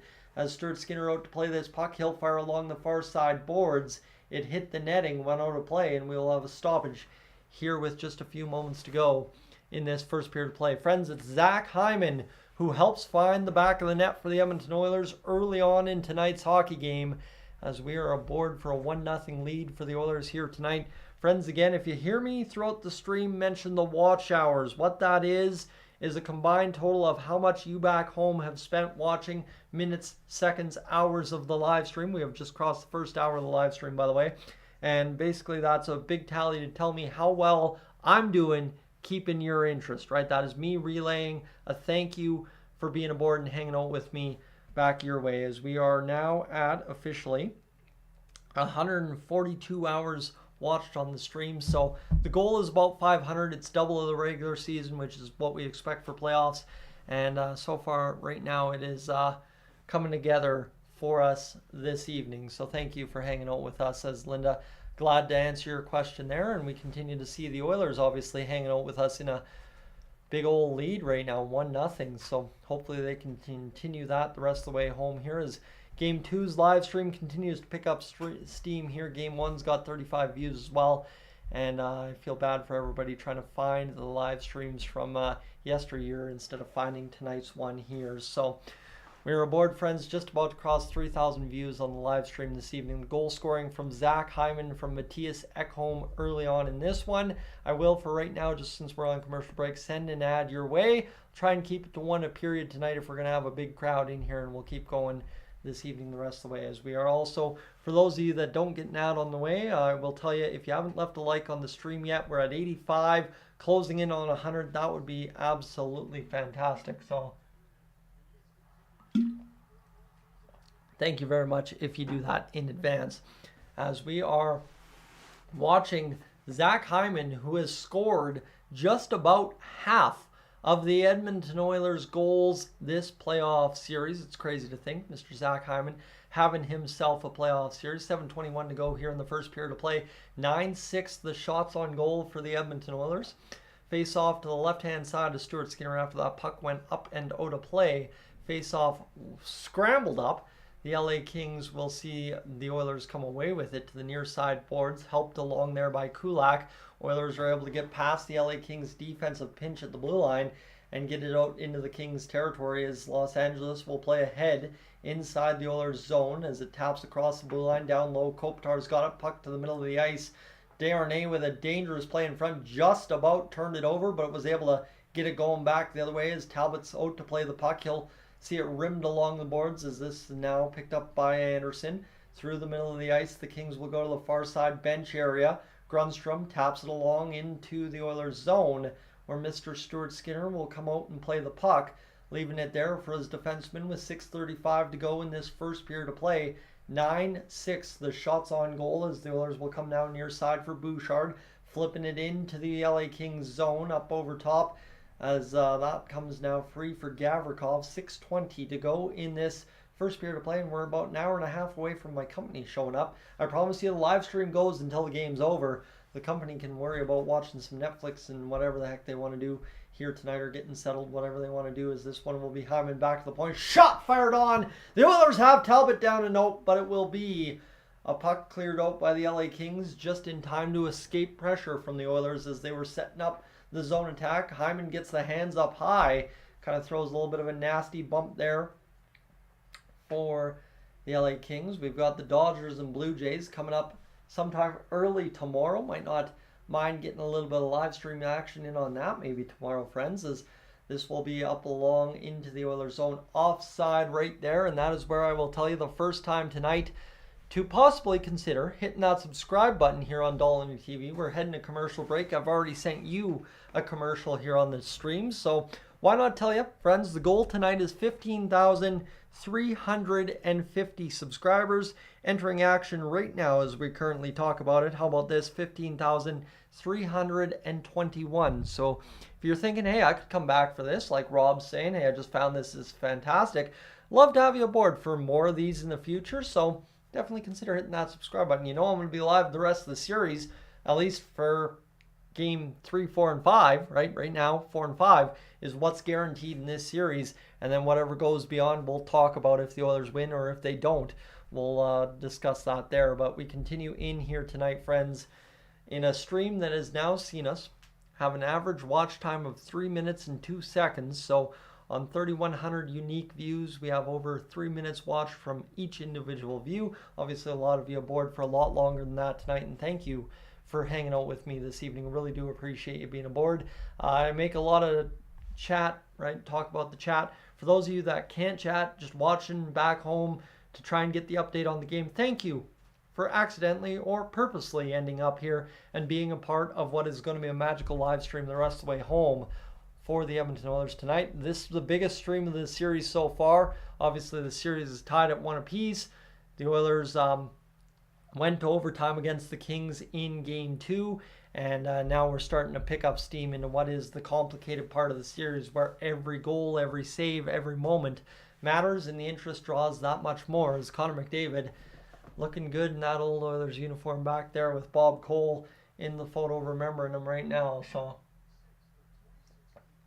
we will see where this goes. So we continue along here, friends, into the portion as Bob Cole coming up for the first time on the live stream. I will tell you, a man that I think for a lot of you that tuned into me early on, especially if you've watched me in my Junior B career, influenced kind of the style of play-by-play, or at least the sound of my play-by-play to some degree. So puck's now flipped inside the near side of the LA Kings zone. The Oilers see it exit, and it's picked up by Ryan McLeod over to Darnell Nurse, who will try and skate forward with the puck through the neutral zone. He'll fire it into the Kings territory. Far side, the puck bounces as McLeod tried to skate that one away. Unsuccessful with it as the LA Kings continue to see Ryan McLeod be a pest in front. Perry with the puck. Speaking of pests, we'll see it flipped up along back to McLeod, who seems to be getting a lot of puck touches here on this shift. You like to see that from Ryan McLeod, as that's a big hard hit delivered by Corey Perry. Warren Foegele fires the puck towards the net. Rebound opportunity. Darnell Nurse the save. Cam Talbot. 4:50 to go in this first period as Cody Ceci will see this one battle along the wall inside his own zone after that flurry of chances for the Oilers, as Darnell Nurse again will wait for everybody to go for line changes. He'll pick up momentum for the Oilers as everybody gets in gear going back the other way. It's Nurse to the far side. Draisaitl across the line for Kane. Kane down the left wing, in behind the net. Pass to Draisaitl. Scores! Leon Draisaitl from the far side. What a rip dry! The Oilers 2-0 on the LA Kings, just like that. There you have it. Mr. Leon Draisaitl finds the pass from Kane. Back of the net. Art's feeling better. And we are up to 2-0 right here, friends, as that is a beauty of a goal. As it's a bounce off the side of the net by Kane, and Draisaitl jumps on it thinking Talbot thought Kane was going around, and Draisaitl doesn't miss from those sharp angles, I can tell you that much. The Oilers find themselves up 2-0 here. As Whale, welcome aboard. Glad to have you along for the ride again tonight. I like that. That's a little unique thing you're doing. I like it. As the Oilers off the face-off, back inside their own zone. 4:16 to go here in the first period of play. 13-6. The shots on goal for the Oilers. They enter the LA Kings zone. McDavid in on that backhand. Denied by Cam Talbot. The rebound to Zach Hyman. Far side boards. He will try and keep this one alive against two LA Kings players. Just scrumming them up along the boards there as it's picked up now by Matthias Ekholm. He had tapped it down low, but it's the LA Kings back the other way. Byfield turned back by an astute stick of Mr. Evan Bouchard, and then it's the Oilers bumping and thumping into the neutral zone. Henrique across to McDavid, off the blade, up and out of play, and we will have a stoppage with 3:41 to go in this first period of play, friends. This is what we're here for, as the Oilers have definitely woken up tonight. You could see it was evident from the start, right? McDavid came out, had a big hit early on in the hockey game, and now the Oilers definitely wide awake for tonight's game early on, as that one started just with the slow play there from Nurse. Goes over to Draisaitl, the play to Kane, and then back to Draisaitl off the side of the net and back of the net, and ended up going for Mr. Leon Draisaitl, who scores his, I believe, second of the series, if I'm not mistaken. As 3:41 to go in this first period, the Oilers getting goals from the regular suspects. But like I said, when Connor McDavid gets the motor going, so too do the Edmonton Oilers. Second of the playoffs for Leon Draisaitl, the assist from Kane and Darnell Nurse, both their first assists of the playoffs. And how good does that feel for Mr. Evander Kane to get a point here in game number 3? An important 2-0 marker to give the Oilers some insurance here late in this first period, as it's down low to Brett Kulak. Kulak in behind the Oilers net. Gets wiped out by Deneau, but stays on his feet. It's Deneau that got the worst of the contact. And here's now down low Moore trying to work off the sideline as it bounces off of Deneau, and Desharnais scrambled into Stuart Skinner. Back to the point. Anglin down low near side for Moore. The shot blockered away by Skinner up off the boards and freed up now by Janmark. Over to Carrick. Carrick will flip in.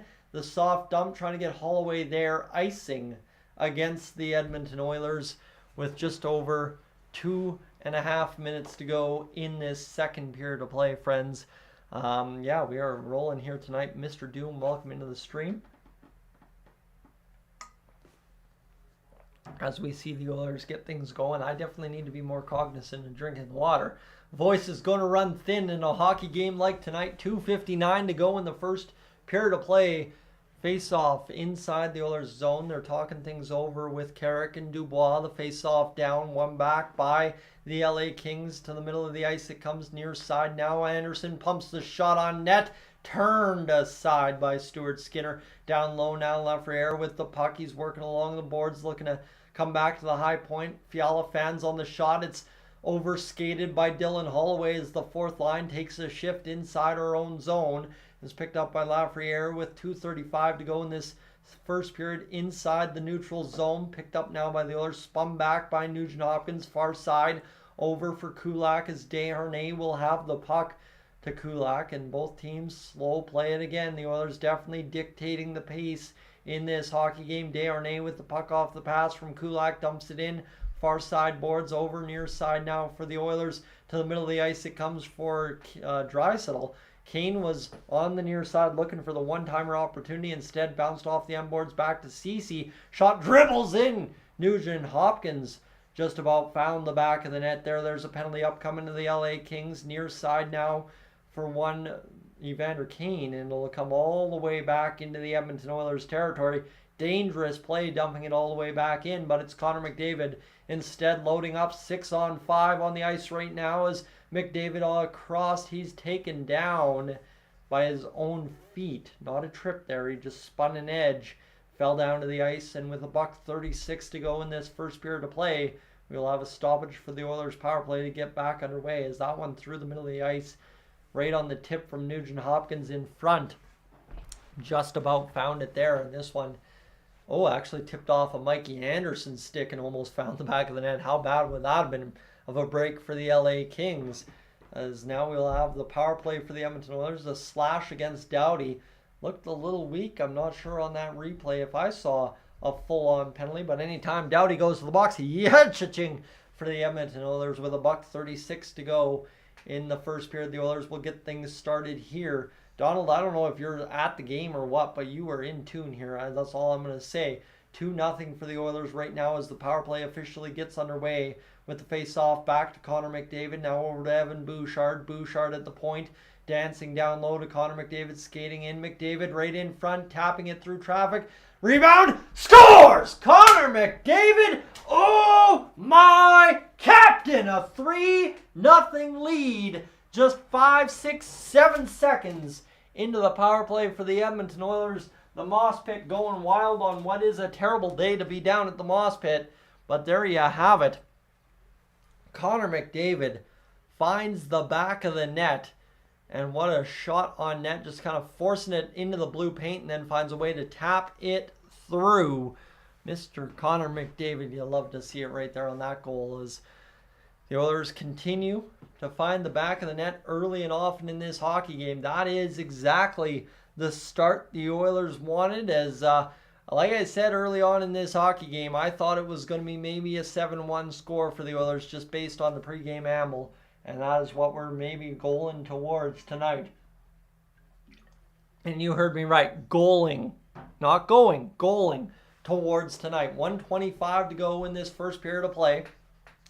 Shot fired into the middle of the ice as it's tipped up off the stick there by Henrique. He's taken down as it'll be picked up now to no near side for Gavrikov as the LA Kings enter the neutral zone again. Flip into the Oilers zone. Down low to Matthias Ekholm along the near side boards. Picked up by the Oilers. Back the other way. Connor McDavid, Zach Hyman, everybody getting in tow. And Hyman will flip back into the LA Kings zone with 59 seconds to go here in the first period of play. We're inside the last minute as the Oilers look to take back a convincing first period. 16-7, the shots on goal, 3-0. The lead on the LA Kings here early on with 45 to play in the first period. The shot fired into the Oilers zone down low, or Kings zone, sorry. Fired in as Connor McDavid picks up his first goal of the playoffs. It's Draisaitl's fourth assist, and it's Bouchard's fifth as this one to the far side picked up by LA. Near side now, Kopitar. Far side across the line to Fiala. Fiala in on net is turned back. Doughty at the point will rip the shot through traffic. Turned aside on the rebound by Stuart Skinner. 15 seconds to go. What a period here from the Edmonton Oilers. Inside the last 10 as time winds down back to the point. Anderson over to Doughty. Skating with the puck back to Anderson. The shot turned aside. Stuart Skinner with a .05 or .5 to go on the clock as the whistle blows. We'll have one last face off here. So that is a heck of a first period here for the Edmonton Oilers, as Stuart Skinner having a couple of good moments here in this first period, turning aside all 8 shots. Definitely building up that save percentage. Mr. Cam Talbot's save percentage continues to go down the toilet here tonight, as that one now 13 divided by 16 is an 813 save percentage for one Cam Talbot. The Oilers look dialed in tonight, and I think we're aboard for what could be a good finish, as this is a scrambled up face-off. That'll do it for the first period of play, friends, as the Edmonton Oilers come away with what was a pretty fun first period. I think all told, I think we had a lot of fun in this first period. 3-0 is huge for the Oilers, and well, now we'll see what they have in store for this second period upcoming. Right now, we'll recap the goal scorers tonight. Zach Hyman, Leon Draisaitl, Connor McDavid. Excuse me, what? The entire super line? Yeah, I guess you could say that for sure. As Matthias Ekholm gets an assist, so does Evander Kane, Darnell Nurse, Evan Bouchard, and Leon Draisaitl in that first period of play. Friends, it has been a big first period. The big dogs, as Kill says, came to eat tonight for the Edmonton Oilers, as that is exactly what you want to see, right? I mean, I know everybody says in the regular season you need to have other guys step up.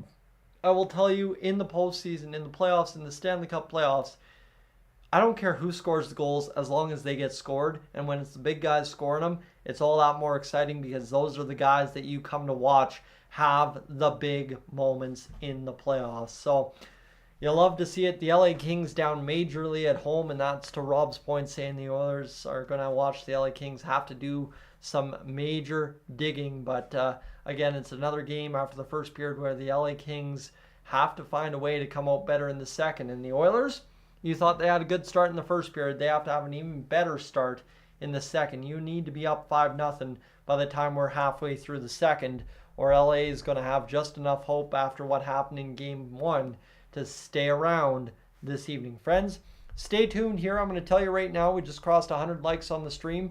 If you haven't already hit that subscribe button here tonight, I'm about to leave you on this graphic. But for right now, I will also leave you with one last update here on the live stream before we enter the full intermission report. Right now, we have crossed up over 207 hours watched on the stream, so stay tuned, friends. We're going to hit that 500 all told here in a matter of moments. I'll be right back. Thanks for being aboard.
All right, friends, the intermission Oreo, as per the ritual, is down, and we are ready for the intermission here on Dolynny TV. Thank you so much for being aboard here tonight. on the stream. Again, can't do this whole thing without you, so thank you for being a part of it. As the LA Kings 0 for 7 in the playoff series from the Oilers PK is insane. Avro, I will say it is one of the craziest stats we have seen to start things out, to be honest with you. It's kind of unbelievable almost that the Oilers have been able to keep the LA Kings off the power play goal board through 7 1/10 of a period. It's pretty impressive, to be honest with you. So, look, looking forward to it. As Brett, welcome aboard. As again, we'll get to when we get a little crazier there in the second intermission. We'll get to the Where in the World game, but we will go from there with everything here. As yeah, the Magic. I think that's the kind of consensus, and that's kind of the one thing the Oilers let happen to them in Game 2, is the LA Kings can only win if they frustrate the Oilers defensively. Again, what everybody has said, and the reason why I think for most of us that sit here and say the Oilers should roll the Kings, not say it's an easy series, but we should win, is simply put, the Oilers have the pressure, the offense, the ability to just break the LA Kings, right? There's not many teams in the NHL that truly can break the Kings and bend them and break them the way the Oilers do, and have, well, they've played the same way for 3 years and been a very good team, able to make the first round of the playoffs in 3 straight years. But the Oilers every year have found a way to get in behind, speed, skill, strength, and just kind of break the Kings in places that most NHL teams don't, right? Most NHL teams fall asleep. Most NHL teams just can't quite get in behind. And that's how the LA Kings continue to crawl into the NHL playoffs year in, year out, and be a very successful team doing it. However, that's why I think for most of us, it's this thing. The Oilers should by all means win this series, because the LA Kings are not an opponent that have the X factor to break us, right? Yes, they've got some guys that score goals. They've got good defense, but the Oilers have plus on their weaknesses of the LA Kings, and have enough mid-grade stuff to easily beat the Kings year in, year out, if they want to play like they have in the first period of Game 1 and the first period of Game 3. And that's where we just kind of were a little let down in Game 2, is the Oilers did not have that effort, that runaway game mentality that they did in most of Game 1 and so far through the first period of Game 2. So, all right, friends. That is where we are at. Brian's saying it's a 2-1 score over there in that LA Kings game. Well, let me go recap that for you, then we'll get back to the Oilers game here quickly. 2-1 Winnipeg over Colorado. 3-0 Edmonton over LA. 2-1 the Vancouver Canucks beat the Nashville Predators this evening. So a tough finish there for the Predators, who came back from 2-0 to make it 2-1 and still lose to the 12-15 shot Canucks in tonight's hockey game. Zach Hyman, Leon Draisaitl, Connor McDavid, the goal scorers for the Edmonton Oilers here tonight. A very beneficial top-line, top-player effort for the Oilers, and that's what you want to see, is kind of the Oilers' top guys leading the battle, leading the way, and beating down the LA Kings almost single-handedly, right? Draisaitl has 6 points in the playoffs already. Connor McDavid has 7, so we'll see if this continues to be the trend as Game 3 wears on. So, yeah, this is where we are at right now, friends, as both teams just in the intermission portion of the hockey game, waiting for things to get back underway, as we are just hoping this hockey game gets rolling here sooner than later. We will again take a quick check. I'm just curious again, as the numbers are a little bit bigger on the back end of the stream than they have been all playoff series thus far. And as we continue to see, we're rolling along. We're just about to that halfway mark of the live stream, 229 for hours watched. So thank you for that. So,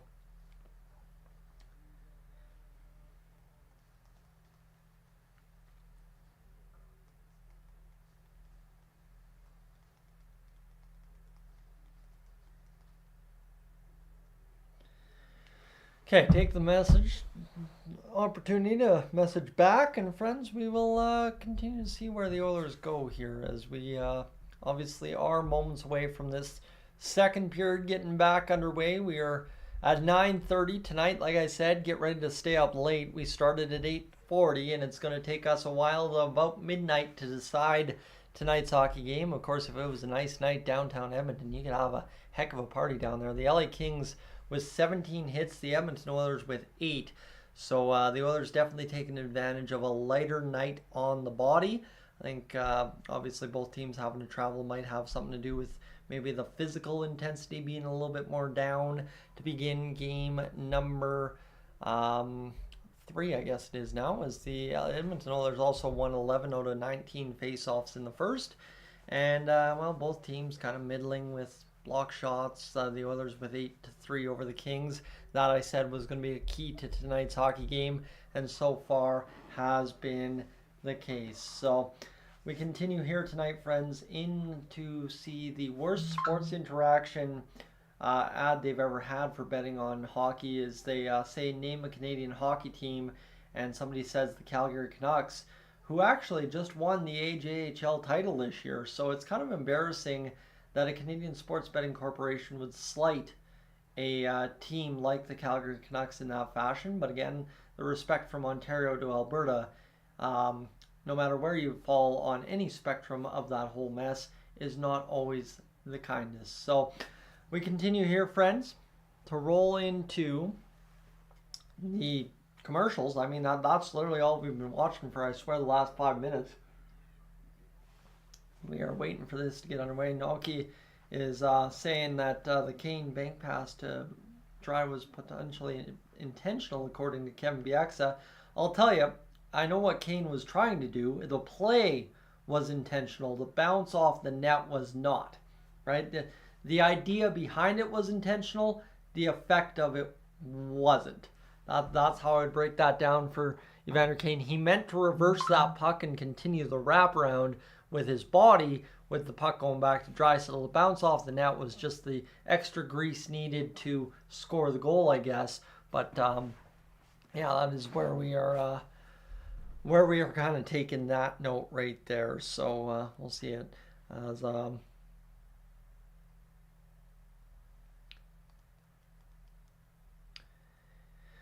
yeah, that's where we're at. And yeah, we continue to see the Oilers and LA Kings enjoy the intermission as the Winnipeg Jets scored an ugly goal on Georgiev. That's Tyler Toffoli scoring a backhand. I mean, he's a goal scorer, but kind of tough look, and that's a tough look from the point there. A good screen in front from Velarde. Georgiev never even moved fully over for it, but the Winnipeg Jets up 2-1 over the Colorado Avalanche right now. Game 3 between the Canucks and the Nashville Predators. Shot fired towards the net there by the Preds, or by the Canucks, found the back of the net for Brock Besser, who I think was a game time decision. So this one, obviously the Canucks finding the back of the net a couple of times tonight to win 2-1. It was almost a shutout for Casey DeSmith. Peter, I think he was inside the last 5 minutes before giving up a goal there late against the Nashville Predators, as Matt Rempe running over Trevor Van Riemsdyk and kind of ragdolling him in the head there. And this one's then showing Tom Wilson trying to fight Matt Rempe. And Matt Rempe's like, I'm just a big guy. What do you want? He's telling him what he thinks of it. As yeah, it's definitely been an interesting series between the Rangers and the Capitals, but that's a huge save in front there from Shesterkin, who is backstopping the New York Rangers to a 3-0 lead on the Washington Capitals. And the Rangers pretty much have put that series, I think, to bed, one could say. As Chris, yeah, 3:30-ish left in that third period. So, again, Casey DeSmith, your backup, getting you a shutout. That's not found money. That's just, you struck gold, quite honestly. So, they've got a Congo line going inside the moss pit right now. People falling apart. As we'll see where we go. As yeah, we are Just waiting for this one. We're back on commercial break. Sorry, friends. We're taking forever to get where we're going tonight. We might just never get there tonight at all. As hopefully the Oilers can find a way to get back to action here. It is 9:30. I mean, we started at 8:40. I guess that would be runtime.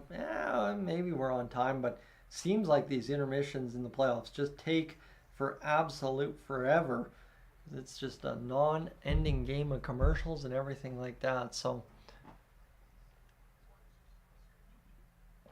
we'll see where we go. So anything else to mention here on the back end of the live stream? I think we're good. Again, though, my apologies to you if you're just tuning in after finding game 2 between the LA Kings and the Edmonton Oilers.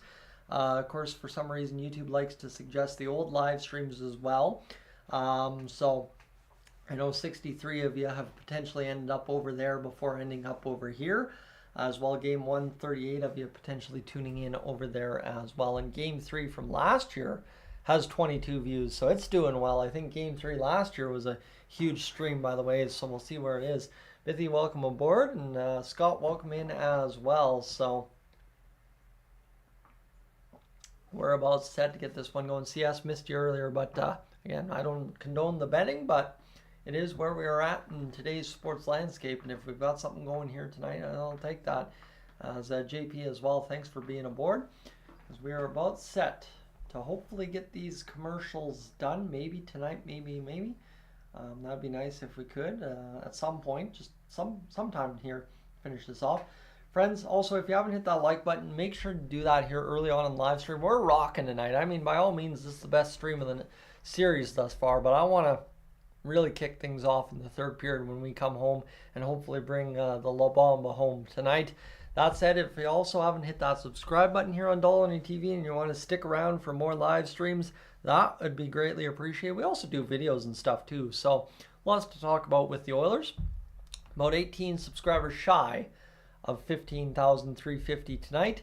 The ultimate goal by the end of the playoffs is 17,500, so of course, we'll see where we end up here tonight, as we are just about to get things back underway, I think. Sharon, to answer your question, they are on break. They're on the intermission right now. We're rolling around waiting for the commercials to end. It's just never-ending loop of studio and then commercial, studio and then commercial. I wonder, maybe times like this is where you almost wonder, again, if you've ever been to a live game, you sometimes see the Zamboni flip up a little too soon before exiting the ice, and it causes ridges around the Zamboni gate. So sometimes, right, they have to take extra minute to repair the ice, something like that. And obviously the advertisers definitely appreciate you playing their ads a little bit more, no matter what level of hockey you are, right? We recently over on Cold Lake Ice TV live streamed the U15 Tier 1 Female Hockey Alberta Provincial Championships at the end of March, early April in Cold Lake.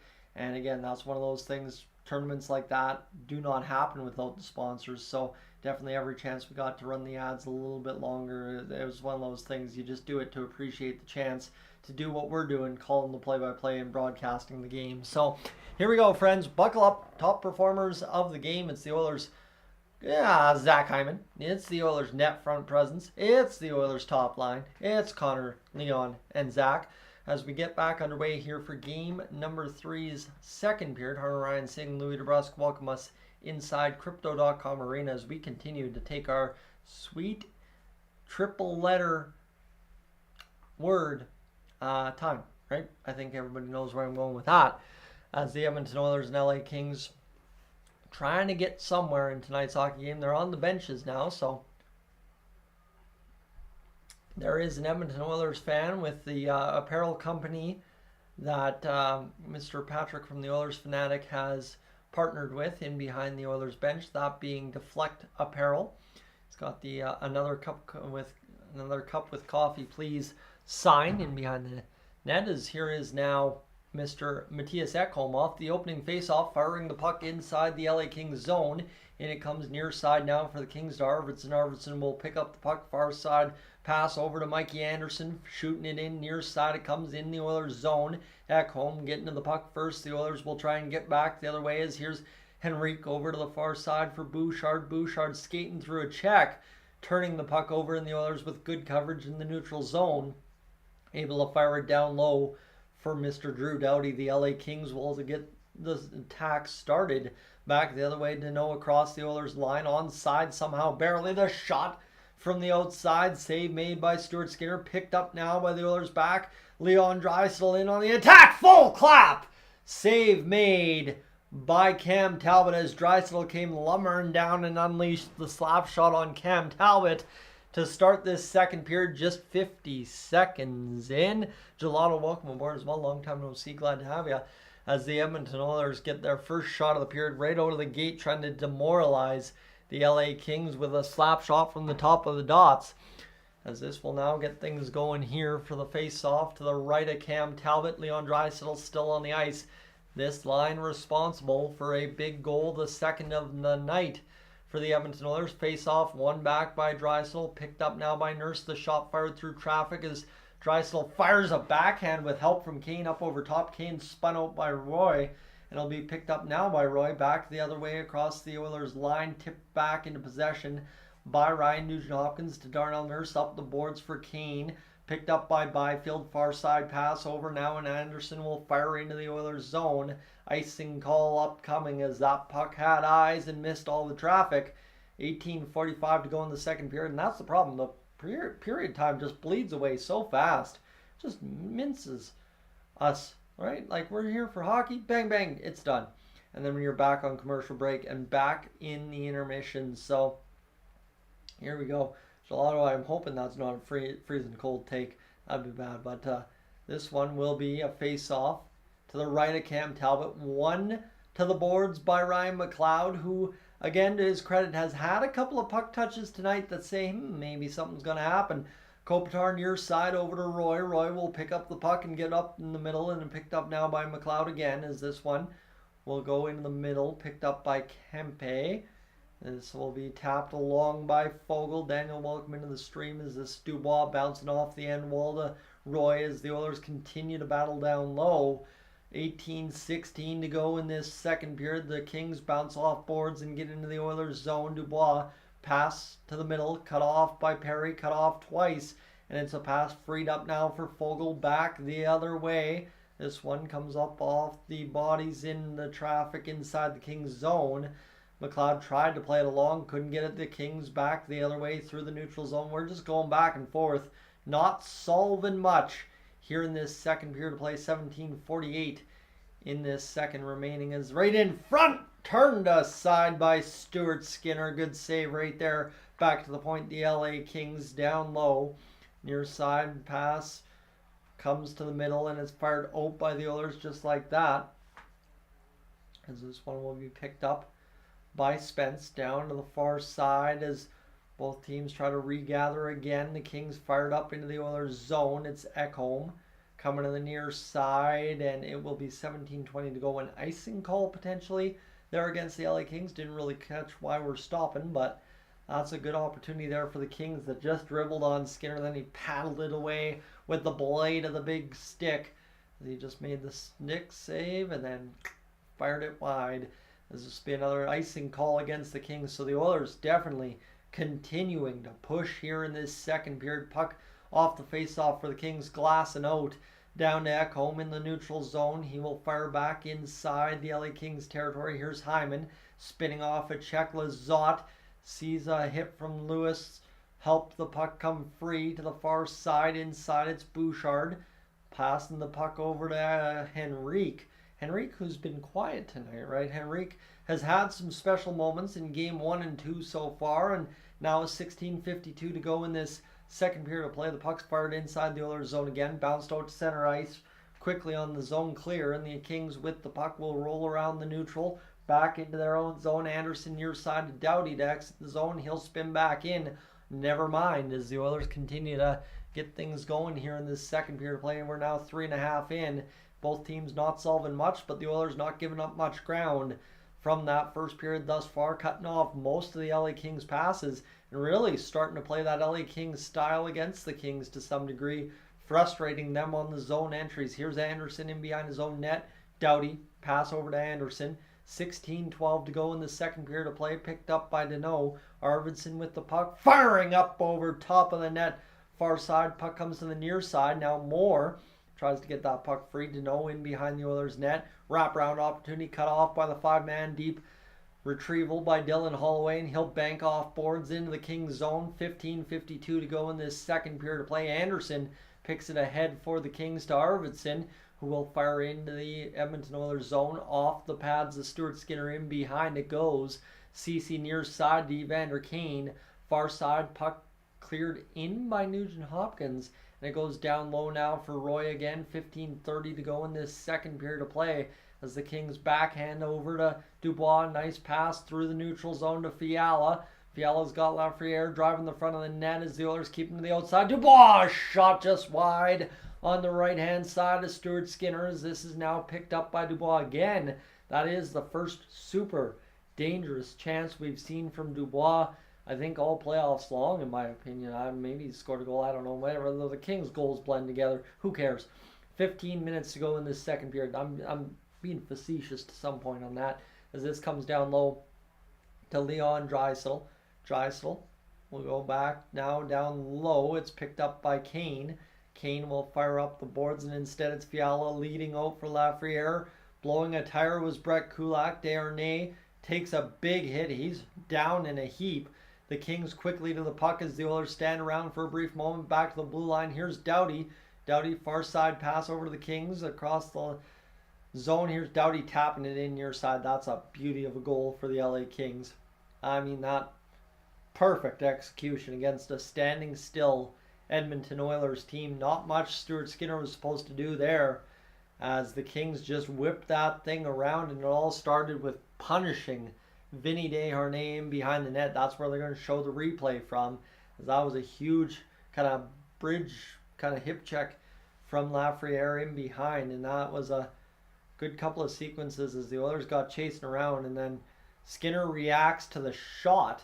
So Byfield kind of fakes the shot, sells it, and then Doughty backdoor has the full back of the net open. So just kind of one of those things. The Oilers were standing still. Kane late to his man. One Oiler just kind of watching Doughty creep in without realizing it. 3-1, 14:25 to go in this second period of play. Game on. The Oilers out to play that as this one. We'll come back now for Ceci. Ceci will try and play this one along the far side boards. He's turned back. Darnell Nurse will bounce it off the boards, and here's where the Oilers have to be careful.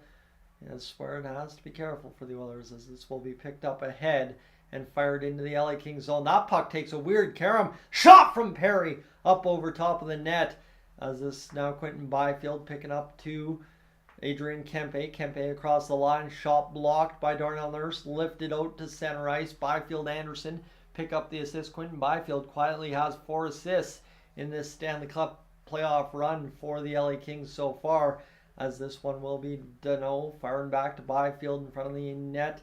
High in the zone as Arvidsson will go in behind now, near side corner, wrapped around to the far side. The Oilers kind of bending to the Kings' will here. Shot fired, save made by Skinner. Now near side, Arvidsson will fire this one around to the far side for Fogle. Picked up, but we have a stoppage in play and possibly a penalty upcoming to one of the teams. As this one, a stoppage in play with 3-1 the score, 13-18 to go in this second period. Friends, welcome aboard. Thanks for being here on Dolynny TV tonight. Again, I'll let light on the commercials. We'll have a commercial break sometime after the 10-minute mark, but I'll tell you right now, if you are new to the channel, I'd consider hitting that subscribe button. Come back. It's easier to find me if you're subscribed on Dolynny TV for the next playoff game. We're up to 15,335, 15 subscribers away from the all-important goal of 15,350 tonight. And as well, we'll do the math live here on the stream right now as well. We're approaching, I think, actually, how about that? 305 hours watched on the streams. So all told, friends, we are rolling along tonight. We are 200 hours shy, and I will tell you that's not going to take very much more to get there this evening, as we're just about up and done with the small goal, it might seem, tonight. The goals, to recap here as we're on commercial break: Zach Hyman, Draisaitl, and McDavid in the first period. Drew Doughty has answered back from Quinton Byfield and Mikey Anderson. Nearly 10 years ago, Drew Doughty scored his last playoff goal before Game 2, and now he's scored 2 in 2. So the Edmonton Oilers getting heavily out-hit by the LA Kings here early on in this game. So I think if you want to see the Oilers get going in this second period, it's going to be a lot on the combined effort of getting to the body. And the Oilers desperately have to start laying the body a bit more, or they are going to find themselves behind the 8 ball quite quick in this hockey game. As Connor McDavid, though, with a great tap at the side of the net. That's still an unbelievable goal from Connor McDavid, that's for sure. So here we go.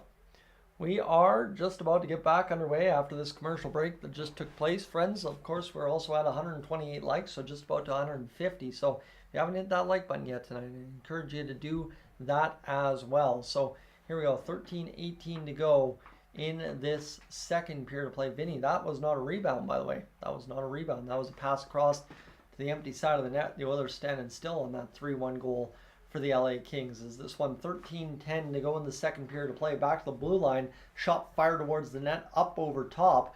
Doughty in the down low corner there for the LA Kings as he's out there attacking on kind of a forecheck kind of deal as he works back to the blue line, and that's going to be a save off the backhand there for more on Stuart Skinner, and 12:54 to go. The LA Kings now with 12 shots in the hockey game. Trevor Moore's kind of asking, what are you going to do about me driving the net, for the Oilers, who have kind of had a lackluster physical response in this hockey game tonight. Jackson, welcome aboard as well tonight as we are rolling into the middle section of this second period.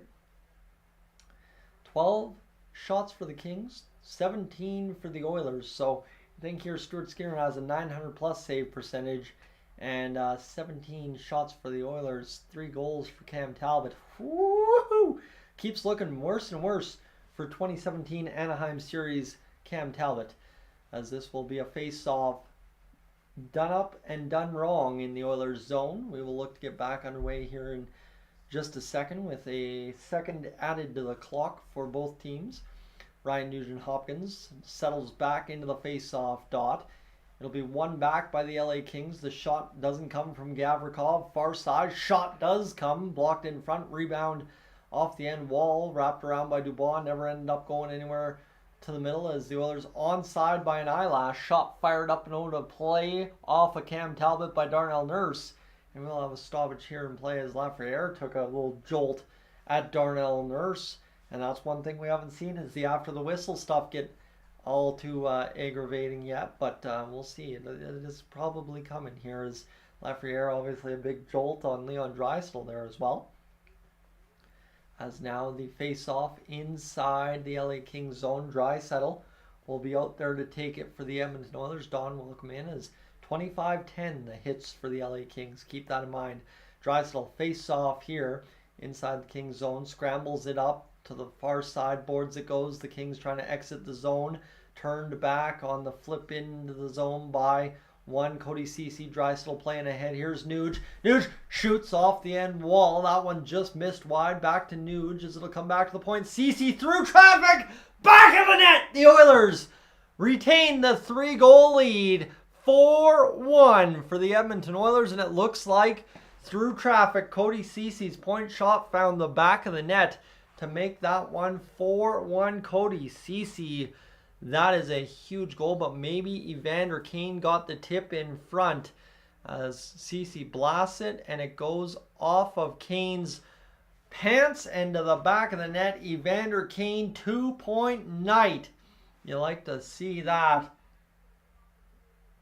as Kane pantses it past Cam Talbot, and just like that, the meltdown in net for LA continues.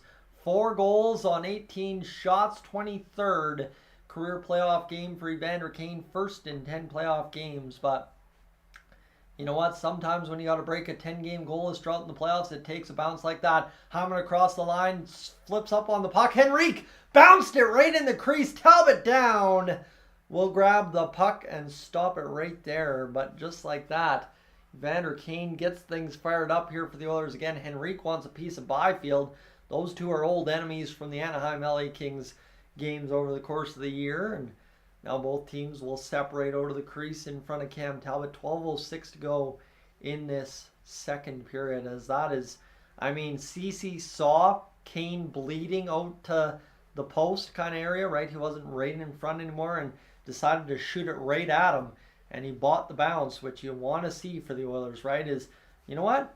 The Kings have gotten the bounces in this series so far for the most part. The Oilers decided to shoot one, and guess what? They found a bounce. So here's now Connor McDavid drawn in for the face-off. He will be waved out, as Connor McDavid's got the playoff beard going as well. Face-off now for Henrique. One back for the Oilers as a chance over to Bouchard, now fired towards Talbot. Hyman will be battling along the wall and will be picked up again by Bouchard. The shot blocked in front by Talbot on the 91.5 mile an hour slap shot. This one now near side past the shot from Ekholm, loading around the side of the net off of Talbot's pad. Now a couple of saves on these sequences here as it's fired in to the Oilers' territory. Kane's first of the playoffs. Assist to Ceci and Nugent Hopkins. Nuge, who picks up his second point of the playoffs. McDavid right through the middle, cutting in on net, turned aside by the LA Kings defense with 11:22 to go here in this second period of play. Daniel, I could agree with that. Shot fired. Skinner will make the save. 4-1 the goals for Edmonton over LA here tonight. So there you have it, friends. We are rolling this evening. The Oilers have come out with the effort they needed, and they have gotten the goaltending, they have gotten the defense, and they have gotten the offense needed to win tonight's hockey game. So now you just have to maintain it, right? You have to maintain it for the rest of the half of the hockey game remaining. Off the face-off, the Edmonton Oilers push forward. Fogle will flip into the speedy McLeod inside the Oilers zone. McLeod backhands along the wall to the far side. This one again comes near side off a bounce. And this one will be picked up now by Spence. Off the glove hand for Desharnais, off the boards to the far side. Picked up by LA. Bouncing around, Campé to the outside. He will wheel and deal back to the blue line. Spence again with the puck will fire down low inside the Oilers zone. To the middle to Dubois, picked away by Perry. Perry looking to load up McLeod for speed down the wing. Back to Kulak. The shot through traffic hits Spence instead of Perry. Goes off to the far side. And this will come back down inside the Oilers zone off the end of the net and icing against the LA Kings. Bob, wrap this up Wednesday. That would be fantastic considering I will have to miss Friday night's game as well next week. Another kind of scheduled pick-up, drop-off airport kind of thing as we continue to have the family rolling in and out of town here, as so often does in the spring and summer when things start happening in Calgary. As here we go, 10:27 to go in the second period. Currently, actually, the Comic-Con Expo thingy, Calgary Expo, is happening this weekend, and I'm going to tell you, downtown Calgary are going to be busy with superheroes this weekend. 10:24 to go in this second period, and this will be an opportunity to get things going here in this second period with a face-off to the right of Cam Talbot. 4-1 the lead for the Oilers. 22-13 the shots. The only thing is the Oilers are getting body handed to them. So this one now Deneau and McDavid. McDavid will take the face-off. It will be Holloway now coming in. Of course, he worked at center at parts of this season for the Oilers. Holloway never even got the stick down. He's yelling at the linesman, "Oh, bro, you got to give me a shot." 10:19 to go here as it dribbles back inside Oilers territory. Nurse with the puck. We've got a stoppage of sorts. I'm not sure what's going on. Nurse is trying to figure this out. And Karim Paul, welcome in as well, as we're seeing everybody 1-2 and joining the chat here as we're starting to gun up towards the end of the stream now. We're just about halfway done the hockey game, friends. 265 of you back home aboard right now for the live stream. If you haven't come in and hit that like button yet, please consider doing as such. We'll ask about the subscribe button here soon as well, as the Oilers and Kings engage in the face-off inside the Oilers zone. It's McDavid not getting waved out this time, as the Hurricanes and Islanders 3-0. The Hurricanes lead that series. They will play early tomorrow, 11 a.m. Mountain Time, as this one's fired up over top of the net into the netting by Arvidsson, and we will have a stoppage in play as Jackson tuning in from Maui. We like to see that right there. So here we go. Face-off for McDavid against Dano one more time. Face-offs are dead even. McDavid almost takes out the linesman as this one goes in behind the net as Bouchard and Dano continue to battle there, as there's a stick almost lost on the ice there by one Trevor Moore, as this one comes near side boards into the corner now. The LA Kings getting a response shift inside the Oilers zone. Henrique was able to tap it forward. Henrique tries to get it back to McDavid, who had it a moment ago. Here's Dano instead looking to the middle of the ice. Moore down the wing, the shot! Instead, a pass to the far side didn't work out, and then it caroms off of a skater on the wave from Gavrikov, dumping it into the corner, and the Oilers back immediately the other way. Get Hyman across the line. He lost it in his skates, and here comes Arvidsson back the other way. 9:29 to go in this second period of play. 23-13, the shots on goal. Off a tip, the Oilers will not be guilty of icing, as Roy will fire up along the near side. Picked up by Lafreniere across the line in the middle for the Kings. Lizotte, the shot. Rebound! Blocked by the Oilers. That one is massive. That you gotta love there, as Kane's taken down by Lizotte. A heavy collision, and Kane is down in a heap, and he is hurting as he's taking his time getting back to his feet. Kings quickly back the other way across the line. Lafreniere looking to fire the shot off of Skinner into the corner. Picked up now by the Oilers as Kane tries to lumber back in the attack with the Oilers. Draisaitl and Nugent-Hopkins. Draisaitl off the end wall will go to the far side boards looking for Nuge. Nuge had peeled back to the middle to try and secure the Oilers' defensive posture, and it's going to be flipped back in to the Kings' territory as this game kind of opens up back and forth each way, as this one goes across to the Oilers inside their own zone. Picked up by Kulak to the far side as it's across the line for Perry. Perry shoots that puck towards the net. It will go up and over top of the net, and we will have a stoppage in play. So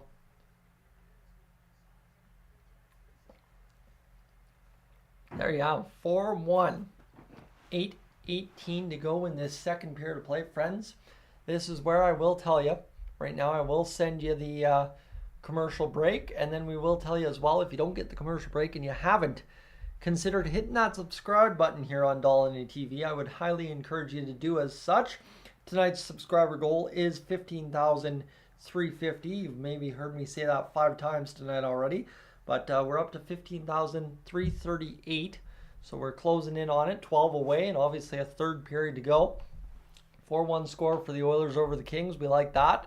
And secondarily as well, we're up at 137 likes here on the stream this evening. So again, everything by all means good on the back end of the YouTube streams this evening. And just feeling bad for those friends who have tuned into the Game 3 live stream from last year. Looking for tonight's stream. For the Oilers, Game 2's also got 53 views in the last hour. That kind of hurts. So if you're tuning into the old live streams and you just came on by, thank you so much for being here. So appreciate y'all hanging out here on the ride. Jackson, you're welcome. Margaret, Payne and Carey are a huge asset of the team. That they are. Everybody's speaking facts. We like to see that. And obviously, Chris, thank you for hitting that like button. Again, to everybody that has hit the like button, thank you so much for doing as such. And let's see where the Canadian teams take us the rest of the way home here tonight, Bob. As this is where we are at right now. As Rob, the Oilers' depth is really good. The Oilers, again, if we get to the Cup final, it's not even about who's good, who's bad. In the Cup final, it's about who's left standing. And you just hope the Oilers have some good guys left standing, as we're up over 369 hours on the stream tonight. So we continue to roll along here tonight, as it looks like Kane's talking things over with Doughty after all that, as the Winnipeg Jets continue to lead the Colorado Avalanche 2-1 this evening, as the West continues to prove that it is an absolute meat grinder for both teams, except for Vegas. Vegas is dummying Dallas so far, as this puck's now in across the Oilers line. Shot fired by Kempe. Goes wide of the net, and now Kopitar looking to come out from behind the net and make a play as it goes to the far side corner. Back to the point now, picked up by the Kings down low. Kopitar to the middle, pass right onto the tape of Holloway, and there is a penalty upcoming against the Oilers for maybe too many men by the looks of it here, as we'll have a stoppage in Draisaitl going to the box, so maybe not too many men. Never mind. We'll see what Draisaitl did there as he got the hook in. Oh yeah, got the stick wrapped around on the hook on Byfield. That's going to be called every time, so hooking call for Draisaitl, as that is the Oilers' third hooking call this evening, by the way, as well. So tough go there as the Kings back to the power play here, 0 for 2 thus far. At some point, we're just tempting fate, right? That's kind of the problem. And here's now Doughty with the puck to the far side boards. Down low it comes now for Arvidsson. Back to the point. Doughty gets it on a couple of passes. Back over. The shot fired towards the net. Blocked in front by the Oilers. You like to see that. Back to the point now. Doughty. Far side pass over to Fiala. Fiala, who's had a quiet game, so too has many LA Kings tonight, as Fiala will fire this in behind the net, and this will come near side now for Kempe. Continuing to battle around. It's picked up by the LA Kings. Off the boards, back to Doughty, high point. Doughty far side. The Kings doing nothing more than passing. Shot fired. That one goes off of Stuart Skinner. And now here's an opportunity for Desharnais. Board clear. Yep, you betcha. Down the ice it goes. 7:04 to go in this second period of play as Doughty carries ahead across the line. Near side pass to Fiala. Far side now it comes. 1 minute to go in this power play as it's picked up by LA inside the Oilers zone again. They're whipping the puck around. Arvidsson back to the point. He's erased by Nugent Hopkins. Shot fired towards the net. Skinner was fooled. Didn't matter. Hit him and went wide. As here's Doughty back to the point. It's going to be tipped off a stick. And back to the neutral zone. Nation, welcome aboard. Glad to have you again aboard for the ride. And like you're saying, it has been a while, but we are back for the playoff time. And shot now coming from the LA Kings. Blocked on a wholesale dive by Vinny Desharnais. He sold out for that one. 25 seconds to go in the power play for the LA Kings, which again has not mustered much thanks to the Oilers' incredible penalty killing efforts here tonight against LA. Puck to the far side. Moore will fire up off the boards. Picked up by Byfield. Byfield goes down low. 10 seconds to go in the Kings power play. Nurse might have just sealed it right there, bouncing it off the boards. Byfield back to the point. Kings need a shot on net. Blocked there again twice over by the Oilers. That'll do it. 0 for 3. The LA Kings on the power play this evening to the far side boards. It's picked up by the Oilers. Pass in front. McDavid just kind of didn't sauce that one right on the tape. And Draisaitl unable to come up with it. Rebound opportunity here towards the net for the Oilers off the direction of the LA Kings. And this one just continues to hop around inside the Kings zone. Hyman knocks it down with the shoulder. And the Kings, though, able to pick that one up and start coming back the other way. Lafreniere taps it along. Here's Draisaitl looking to make the play to the near side. Bouncing along the boards. Here's McDavid down the wing. McDavid will cut back towards the point. The Oilers top line, super line getting going here. McDavid dumps back to Kulak. Shot fired towards the net will go up and out of play. And we'll have a stoppage right there. So 5:09 to go in the second period. Friends, we continue to pace along here tonight as the Oilers and Kings continue to do work. The Oilers up 4-1 in tonight's hockey game, as they were at one point in game number 2. I will tell you right now as well, we are at 15,341 subscribers. So just to tell you, if you haven't hit that button yet, that's what I'm going to advertise the rest of the way home in this period, as we currently sit on commercial breaks. So consider doing that for me and for yourself so you can come back for Game 4, which, by the way, Game 4 is the most watched Edmonton Oilers live stream of all time on Dolynny TV. We will go back here to a 4-1 score for the Oilers, which has happened thanks to 23 shots on goal. Zach Hyman, Leon Draisaitl, Connor McDavid, and Evander Kane, the goal scorers tonight. Some unusual suspects getting some assists tonight. Evander Kane and one Darnell Nurse and Cody Ceci, right? Those are guys that so far haven't factored in. but tonight have now in game number 3. You love to see it. And as we go here, friends, as well, we continue along for the broadcast, and I'll tell you just where we sit right now. If we can calculate that out this evening on the watch time one more time. How about this? We're up at 394 hours. So we got 106 hours to go. Every view counts for 4 minutes. So do the math there. We need a couple, but we'll be fine this evening. So, Nation, as in terms of how our defense has been this game, we have a lot of block shots. I'll tell you, that's the stat I've missed tonight. 14 block shots. The Oilers getting in the lanes and keeping the LA Kings to the outside to the best of their abilities this evening. Jackson obviously getting things fired up for what is going to be the Where in the World You From game here tonight, as we are about set to get things going. Art, well, thank you for waking up with us, right? I guess you could say it's 6:15 in Germany. That is early enough there. Al, welcome in as well. We are about to get things going. Simon, marks out of 1,000. You're keeping it conservative for one reason, and I know this. Things can fall apart quick for the Oilers. We've seen it all year at times. I like it. So far, it's about a 950 out of 1,000 effort, just simply because we have a goal against. Have to dock some points for that, but it is what it is. Gary, welcome in, as we will get things going here with 5:09 to go in the second period. 4-1 the score here, friends, for the Edmonton Oilers in this second period, as it's back to the blue line. The Oilers off the face-off, fire it back down into the Kings' territory. Anderson's bent over, but instead it's Zach Hyman going over top of him. Picking it up far side, unfortunately unable to make the play, was Connor McDavid, as this will be fired back in. Stuart Skinner with the puck will fire up off the glass over to Deneau, continuing to roll around inside the Oilers zone, and there you see it.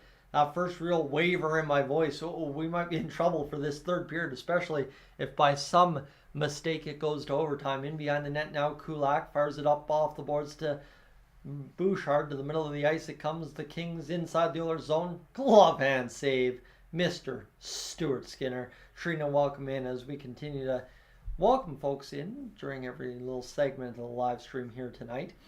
As Connor McDavid out there for that shot against. That ain't going to do him too well in the playoff, Corsi, but who cares? The Oilers will look to get things going here in this late second period, right? There's still time to try and get things wrapped up for another goal. Draisaitl's line now on the ice with Kane, Nugent-Hopkins, Ceci, and of course Darnell Nurse, who will touch the puck and fire it around behind the net for Ceci. Picking it up now, Kane into the middle for Nugent-Hopkins, backhanding down low into the Oilers zone. Here's now a shot off the end wall there by Nuge, giving him a pop, and then Kane gives another pop there as well. Anna, welcome in as well. Glad to have you aboard tonight, as this one goes to the far side boards. Kings keep it in, but then it comes back down low into the LA Kings territory, as it's just a perfect dump by the Edmonton Oilers. 3:50 to go in this second period of play. Along the boards, fired in by the LA Kings. Down low now, Cody Ceci with the puck. Backhands along the boards for Darnell Nurse. Now Draisaitl looking to take the ball from Kopitar and come back the other way across the line. Draisaitl onto the tape of Ceci. The shot save made by Cam Talbot. 3:33 to go in this second period. 23-17 the shots. So now all of a sudden you're looking at this here right now.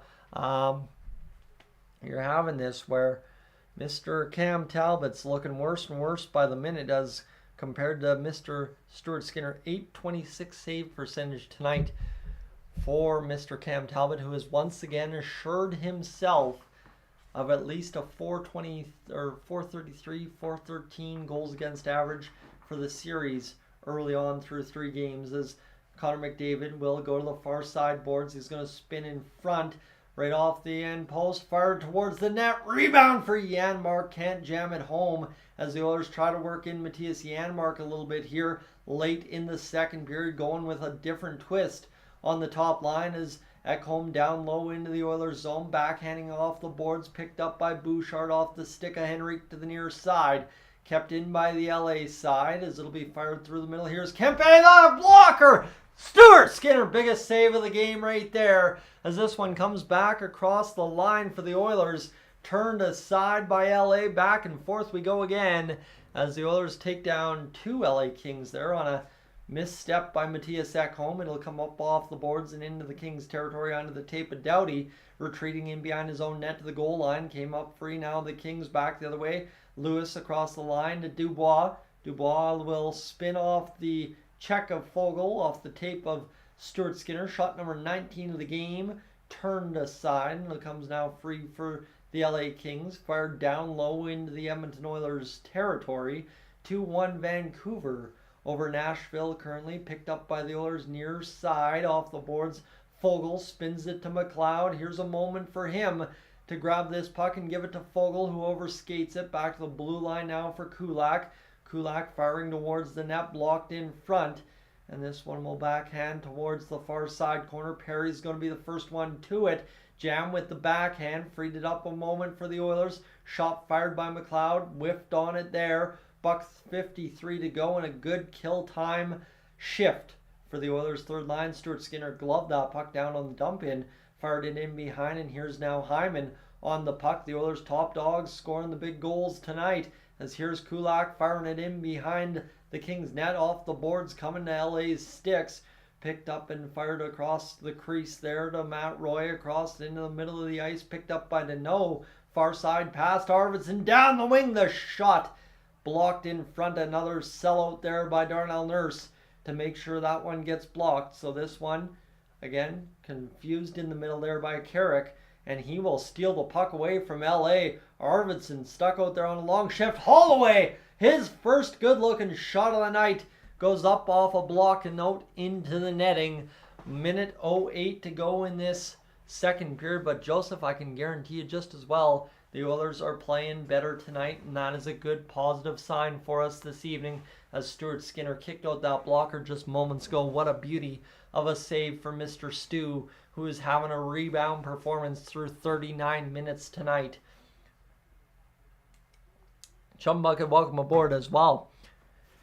As we continue to see things roll into the late stages of this second period, Darnell Nurse at the blue line kind of didn't even move. He knew that face-off was not going to go to work, and that's an overexposed shot. Nicely for the Oilers jerseys, not so nice for the ice. And this will now be a pickup for Nugent Hopkins and Byfield on the face-off dot. Someone's got to get waved out here, I'm sure of that.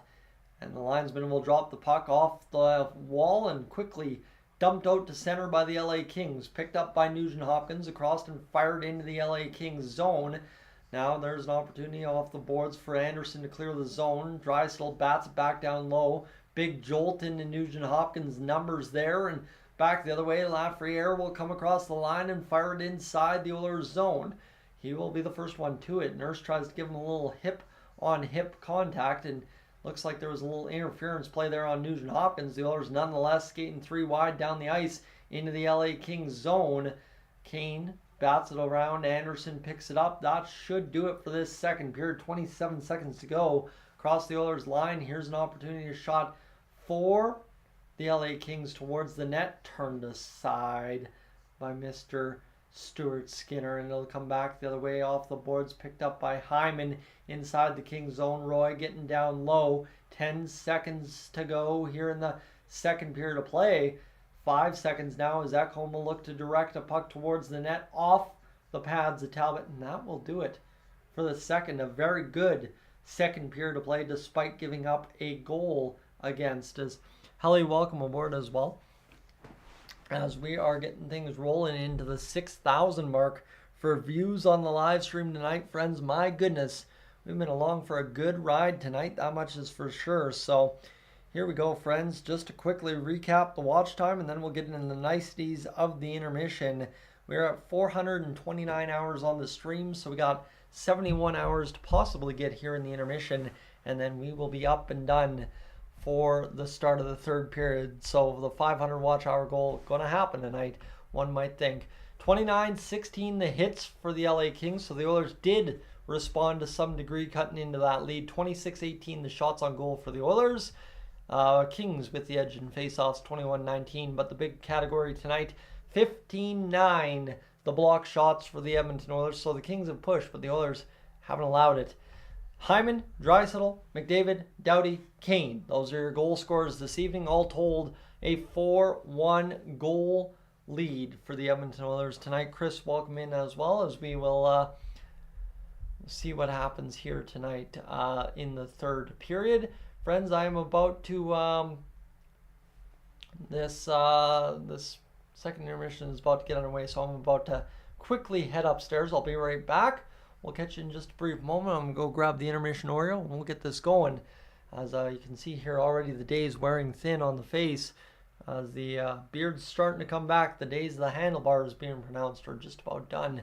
I noticed that this morning. I need to make mention of that at some point. Here's a moment. We'll do it.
All right, friends, let's keep this live stream rolling on as we continue to look for the Oilers to obviously do that thing tonight and get this hockey game going. It'd be good to see the Oilers come alive with an effort this evening, that's for sure.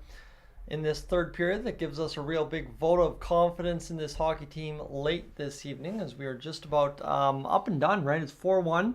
We got a third period to play yet, but then the game hopefully done after 3 periods of play. As Jonas, welcome in as well, as we're seeing some folks join the stream late here, but that's all good, as I'm sure we are about to get to the most interesting part of the live stream here tonight. I will tell you what we know is we have 149 likes on the stream, so if you haven't yet hit the like button, you just welcomed yourself in. Thank you for being aboard, and definitely make sure to do that here early on, as we are rolling in tonight, as we are just watching some highlights over on Sportsnet of what's happened so far in this hockey game for the Edmonton Oilers and the LA Kings. Trying to quickly corral the little three-legged guy here, if you're seeing me roll around with my arms and trying to figure something out. As Joe, welcome in, as the Edmonton Oilers trying Trying to get things going here. Hey, buddy. Hey, buddy. Yeah, you're just lonely. You're just lonely. Tyson live streaming too many hockey games, hey? Yeah, hi, buddy. Hi, buddy. He's a love. Anyway, the Edmonton Oilers roll on to this second intermission as he's making his debut in the playoffs here. I think I might have had him in on game one, but he was pretty famous by the second round against Vegas last year, so he'll make his rounds again this year. It's 26-18, the shots on goal for the Edmonton Oilers. That is what tells the story tonight. Again, Stuart Skinner stands tall in net, and for the LA Kings, Cam Talbot continues to let up 4+ game in, game out. So for the Oilers tonight, how many more times can you crack one Cam Talbot is going to be the question as we continue along here tonight. So we'll see what happens here as we have time to kind of figure it out, right? Obviously, the Oilers not yet determined to figure this game fully, but yeah, we got 20 minutes to decide what will happen. As it's the 11th career multi-point playoff game for Evander Kane, who I think against LA back in, 2022, had a pretty stellar playoff run. So we're hoping more of the same upcoming from Kane as we continue along. Friends, we're 45 hours short on the watch time, so we are just about there at 500 tonight, and then it is all bonus gravy time from there as we continue in, as see where we go. Is there anything else we can find on this game? Fastest player to score 20 rolled goals in the NHL Stanley Cup playoffs would be Leon Draisaitl. That's fantastic that he just set an NHL record. Good on Dry.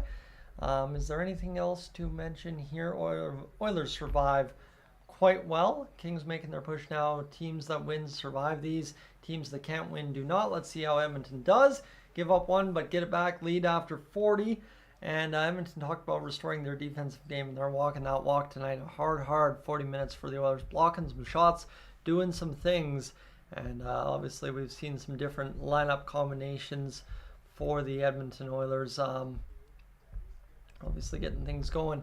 Friends, the out-of-town scoreboard, we should make mention of that because obviously I think somebody said the Jets were in trouble against Colorado. Well, how about that? We had 18 minutes to go in the third period. It was 2-1 Winnipeg. It's now 4-2 Colorado. So, oh boy, unless the Jets can absolutely beat up Colorado and it's a barn burner, Jets are having some problems against the Avalanche. So that is where we are at. So that is where we are at. Hey, bud. Hey, bud. Yeah, you're loving love. Yeah, you're loving love. As Margaret, when you're asking the cat's name, I will tell you. His name, I don't even remember what I used last. He kind of has a lot of names. He's kind of one of those cats that has 1,000,001 nicknames, and I'm not sure what I used last year for him. But yeah, this year, I'm just gonna keep you as a three-legged guy, eh? Make you a little like give him that personality name, right? I think all the cat nicknames and stuff that we have, those are family stuff, but I'll keep him as the three-legged guy. Because that's for those of you that don't know. Yep, there you have it. He's got a bald patch on his belly nowadays. He's had some struggles with, I don't know what. I'm thinking some hair loss on the stomach area there. But missing the back leg there for my little three-legged guy. So he's enjoying himself this evening, and he's really enjoying getting the love before he has to go hide from the friends coming over. He's not really a people person, if that makes sense. So we'll continue along tonight. As Joe, I'm thinking the Edmonton Oilers win the series. And to get to Nation's comment there, how I've been doing since last playoffs. Well, channel's been doing well. Obviously, the Edmonton Oilers have been giving us some interesting things to talk about, like maybe a 3-9-1 start at one point. That was not good. But 2-9-1 is what we make fun of, but it was 3-9-1 before Jay Woodcroft was fired. Other than that, life's been good. I mean, honestly, probably one of the best winters I've had. I personally, mental health-wise, only had about a week. I don't even remember where it was really, but I had a week where it just seemed I was done. I was defeated. This week was not going my way, and I just kind of shut down because of it. I think it was actually the week before going up to Cold Lake. I went up on the Tuesday, and it was the week before I think I went kind of a week without posting, so kind of tough there. So, Benny, how do I feel about having Corey Perry on my team? I love having Corey Perry on my team. Thank you very much. It's one of those guys you hate to play against, but love to have. So, good to see there. So, let's go here. And, well, have we missed anything else? Yes, we have. Epiphany in the chat. Nurse typing this for you, but that's fine and dandy. Glad to have you listening along tonight. Thank you so much for being in the chat and just making sure you reach out somehow. It's always valuable to hear from you. As yes, friends, we are crushing along here tonight, and I'm getting the MLB The Show stats here sent to me as well. Like to see it. As yeah, we are rolling into this third period at some point. We will be there eventually, I can promise you that much, but first we just kind of got to get there, unfortunately. That's kind of the dealio, as the Oilers and the Kings continue to battle on in this game number 3 of the playoffs. Let's see what where we're at. Let's quickly go over to, I want to check this text message thread here. So game 1 we had 7,600 views by the end of the live stream. Game 2 we had 8,352. Tonight we're at 6,471 before the start of the third period. Friends, I think we're in for a good ride here in the third period, I'll tell you that much, as this might be the very first 10,000 view live stream of the NHL playoffs. Thank you again for being a part of it. Can't do it without you, unfortunately. That's the way YouTube works, but this is going to be, oh my goodness, Connor Hellebuck is having a hard go out there for the Winnipeg Jets, just looking dummied in net by Connor Hellebuck, and it looks like Colorado has scored a 5th goal. Connor Hellebuck is off his game tonight. Something is throwing him, and the Colorado Avalanche have secured victory tonight. I am for sure on that. So, Nation, yeah, I'm hoping things are well back your way as well. That would be fantastic, and we'll see what kind of shakes out here the rest of the playoffs, right? I mean, this is kind of the thing. Everybody's going to join up again. That was kind of here along the ride earlier last year, and there's the Molson Hockey House. Everybody's inside kind of the wind-protected area. That is a massive sea of Oilers fans. You like to see that there, so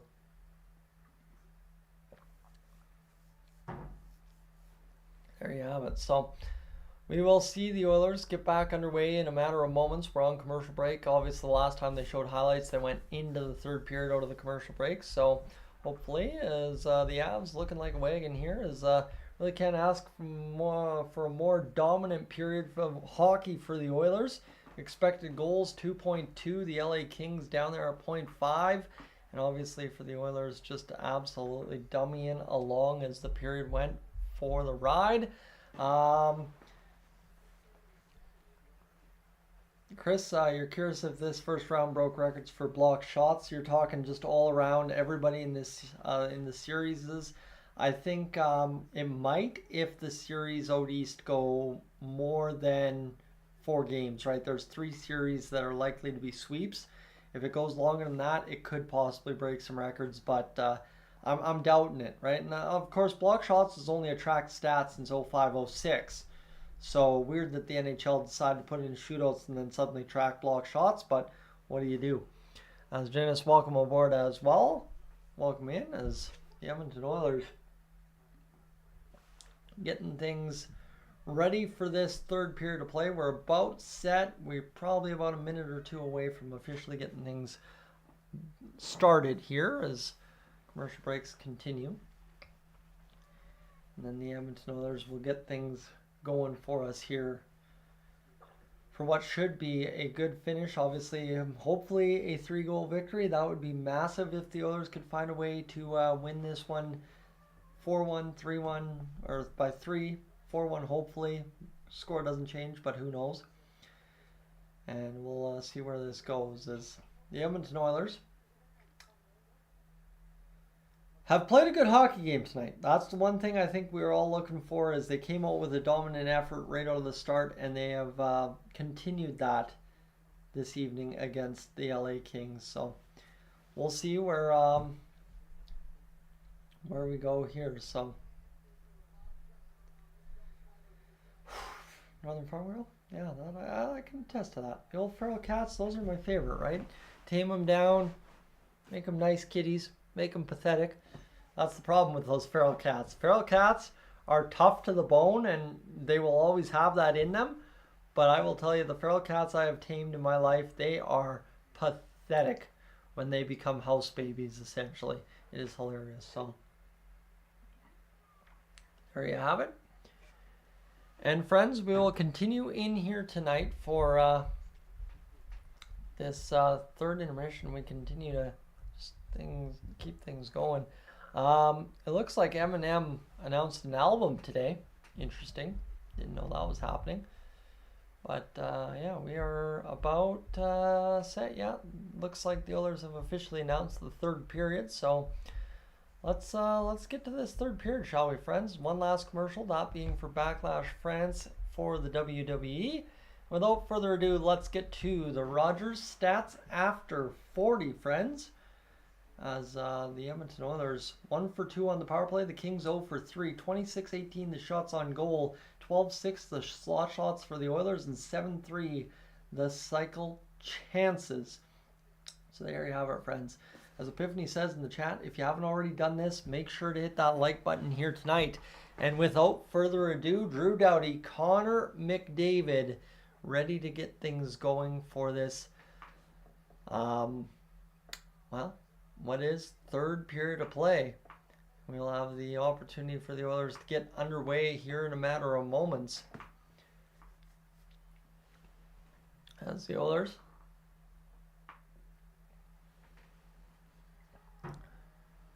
watching replays of Drew Doughty's goal. Why are we watching replays of Drew Doughty's goal on the Oilers broadcast? Come on. No, I don't want that. I don't want none of that. I don't want no part of that. As we're still watching replays of Drew Doughty. And now I bet you we're going to get things going here as Cam Talbot in net, as we are going to see this face-off at center ice. As this one will be between Deneau and McDavid, as it has been all night. McDavid down on the draw. Deneau off a skate, able to win it back. Here's now Anderson up the middle of the ice, turned off the stick, and it's going to be Ekholm turning it over at the Oilers line. Quickly picked up by Arvidsson, reversed down low into the Oilers zone. We got 20 minutes to play to decide this one tonight. For the Kings, they're looking for 3. For the Oilers, they're looking for 3 as well. Where I called 7-1, right? Here's a shot from Anderson, deflected off the end of the net there, and it's picked up now by Ekholm. As we go to the far side boards, the board ads are going crazy right now. As this one's picked up by Doughty. Doughty will go up back now for Deneau. Deneau, the shot fired towards the net by Anderson. Now Deneau again picks this one up. Down low to Doughty, as he's kind of been playing as an extra forward on some shifts for LA. As this one will go back to the middle of the ice. Doughty to the near side. Puck now for Anderson. Anderson shot fired. Save made by Skinner. There you have it. 19:03 to go in this third period. The Oilers see the first shot of the period from the LA Kings. And now this is a bend don't break period for the Edmonton Oilers, right? This is a period that the Edmonton Oilers desperately need to come out with a result, as this one will be. Now for Darnell Nurse, loading up and firing it inside the Oilers zone. 18:55 to go in this third period of play. Offside at the Oilers line, or at the Kings line. 4-1 the score for the Edmonton Oilers as we continue into action here in the third period of play, friends. This is going to be an important one. Rob, you're saying that the Oilers obviously need to keep it tight. 18-7 all-time record in the best of 7 series when tied 1-1. So the Oilers have a pretty good record, right? Almost 2-1, actually over 2-1 in the playoffs. So here's Byfield up the far side. He avoids the check from Nurse. Kempe with the puck, firing it to the middle. Here's Gavrikov shooting the puck short side, not coming. Kopitar in behind, far side puck now for Kempe. Kempe, Roy fires the shot, steered aside by Stuart Skinner. 18.5 to go in this third period of play, as this will come back into the middle of the ice. Now here's a pass for Roy down low to Byfield. Byfield, the shot fired to the far side wall, off a body in front, coming back down low as Nurse. We'll see it played to the middle. Here's Roy back. Shot fired from Gavrikov. Not coming second time. Bounced off Skinner. He barely saw it. As we are almost 2 minutes into this third period, and LA is coming hard at the Edmonton Oilers defense here. The shot fired now to the point as Gavrikov skates, looking to make room. Can't do it. Here's Roy to the far side. Picked up now by Kopitar. Shot fired, save. Skinner stopped and frozen with 17:54 to go. So, Jonas, no worries. Thank you for being aboard. I'd miss out as well without you. So, sharing this hockey game, we'll have 3 periods of play, 20 minutes apiece. Well, as we are getting things going late in this hockey game now officially, right? This game's into the third period, just about 2.5 minutes in. As we're going, want to welcome aboard as 95th career playoff game for Andrzej Kopitar, sets a new franchise record for the LA Kings as this up along the boards, down into the Oilers territory. Kulak up along the boards now for Mr. Vinny Desharnais, up through the middle off a skate, batted back into the Kings territory as Desharnais across to the far side, picked up by Kulak, back over to Fogle. Fogle bounced it off a stick onto Mr. Ryan McLeod as it comes down along the boards, then behind the Kings net. My voice is shot here, friends. Oh my goodness. Kings pick it up and they are going to try and turn back the other way. 17-17 to go in the third period. 26-21 the shots on net as here comes Dubois across the line as this one will come now for Fiala. Fiala rolling at the top of the zone. Doughty spins off of McLeod. Back to the point. The shot ripped, blocked in front again by Skinner as this one comes up off to the far side for Mr. Ryan McLeod, who has had puck touches.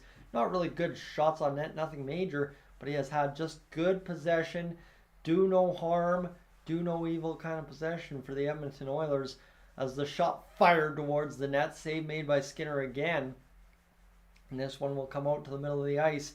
16:35 to go in the third period as the Kings pick it up and they are pushing heavy in this one here as this to the far side as Ekholm takes a jolt into the boards, picked up by Bouchard, rimmed around near side. Anderson over to Doughty. Doughty back over to Anderson. Shot fired towards the net, tipped on net, picked up by Skinner who stopped that puck, and it'll be now Ekholm batting up along the wall and out into the neutral zone.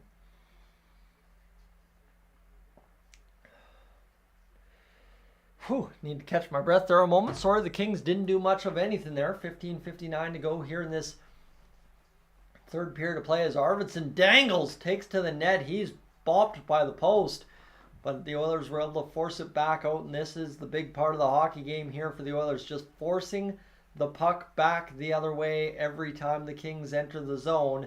15:40 to go in the third as the Oilers right in on net. Here's McDavid, the shot! McDavid's upended by, I think, Gavrikov kind of driving to block that shot as the Kings will pick up and go back the other way. Darnell Nurse deflects it back into the neutral zone. A nice hit there by the Oilers. Forces the Kings to the outside and down low into the Oilers zone. It goes. Arvidsson a bump on Ceci as this comes in behind near side boards now. Picked up by Nugent Hopkins, starting away back along the near side wall. He's going to poke ahead. Try to get past the LA Kings defenders. Nothing happening there. 15:05 to go here in this third period of play. And this one will be to the far side. Nugent Hopkins still coming back, but this will now be inside the Oilers zone on the force by the Edmonton Oilers as they will force back into the LA Kings zone. There you have it.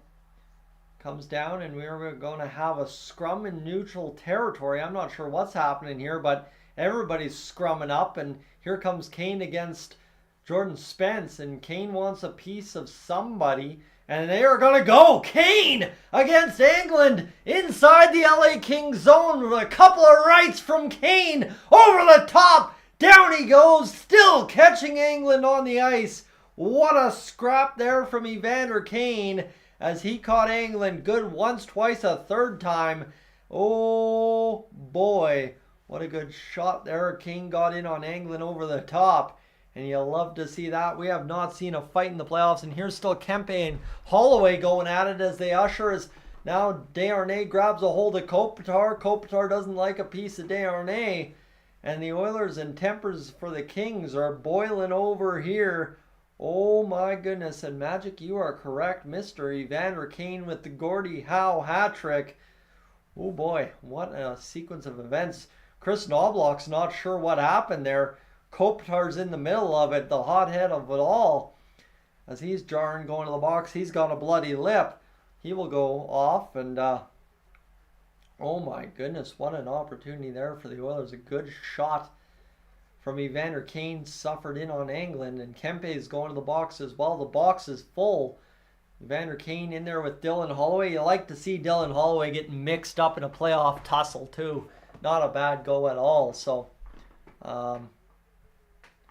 that's good, as this will now be Arvidsson showing the replay there as he drove and hit post.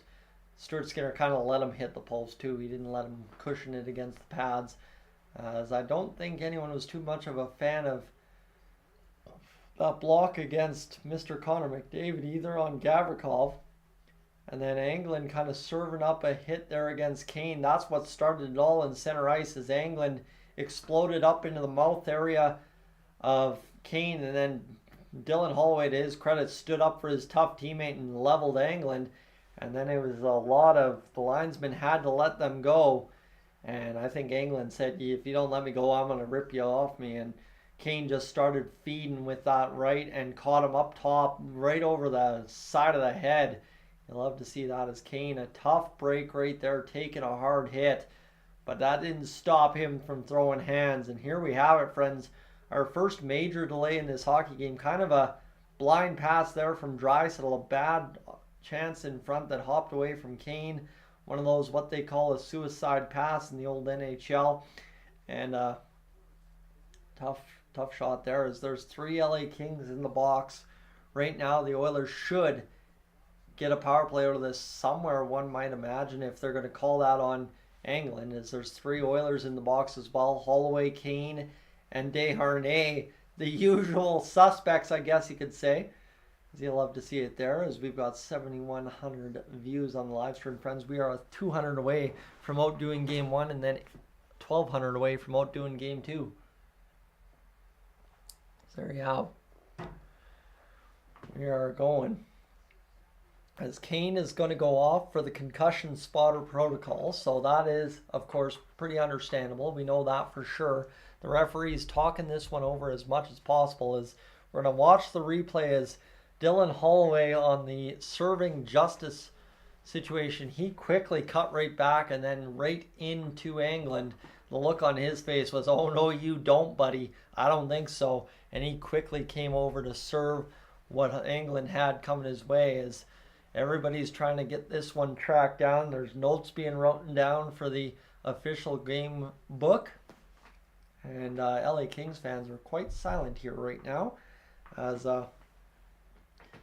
yes, so you lose, but the Oilers better win Game 4. That's just it. The Oilers are moments away from really getting this going here in this third period of play and taking care of business. So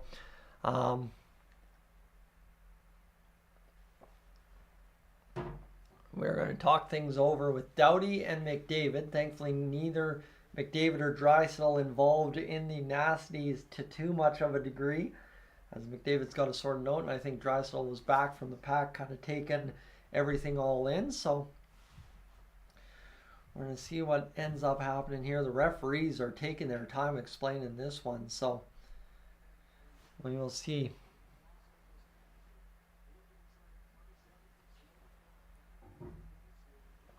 What is...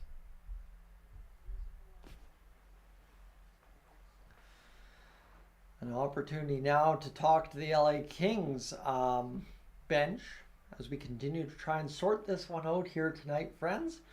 Rory, welcome in as well. Do I think the Jets are done? I don't think the Jets are done. I think That Jets Avalanche series is going to be a lot of fun. Sorry, I've got a mustache hair going up my nose here for some reason as the Oilers and Kings continue to try and sort this one out. Doughty pleading his case here, as this will probably be a power play for the Oilers, one would imagine, based on that reaction by the LA Kings coach. As we continue to try and sort this one out, friends, I will take a moment right now to tell you where we are at. In fact, a face-off right away, a shot fired on Cam Talbot, and it will be a two-man advantage for the Edmonton Oilers. So just like that, the Oilers are going to jump out there and get this going. The Oilers have a two-man. Hopefully Evander Kane's back down the tunnel quick. This is across the line, picked up by the Oilers as they enter the attacking zone. Bouchard over to McDavid. Kopitar for roughing and Kempe as well as it's down low back to the blue line. McDavid going back to the blue line for Bouchard. Far side shot. McDavid's denied by Talbot. Deneau is going to clear back out to center ice. This is a must capitalize here for the Edmonton Oilers as Bouchard will be across the Kings line. The Oilers slow playing it here to some degree as Bouchard back to the blue line again with the puck. Over far side for Nuge, back to Bouch. The Oilers just need one goal on this two-man, so nothing major, but the sooner you get it, the better off you are as Bouchard blasts that shot, and the save is made by Cam Talbot, and the Edmonton Oilers will have the stoppage in play with 1:03 to go in the two-man advantage. So, there you have it. We continue to roll along here tonight. Of course, I did the fatal mistake. I petted the cat and I touched my nose. Every time those cat allergies get a dang guy. You hate to see it. Face off to the right of Cam Talbot here. 13:44 to go in the third period. Face off. One back by the LA Kings down into the Oilers territory.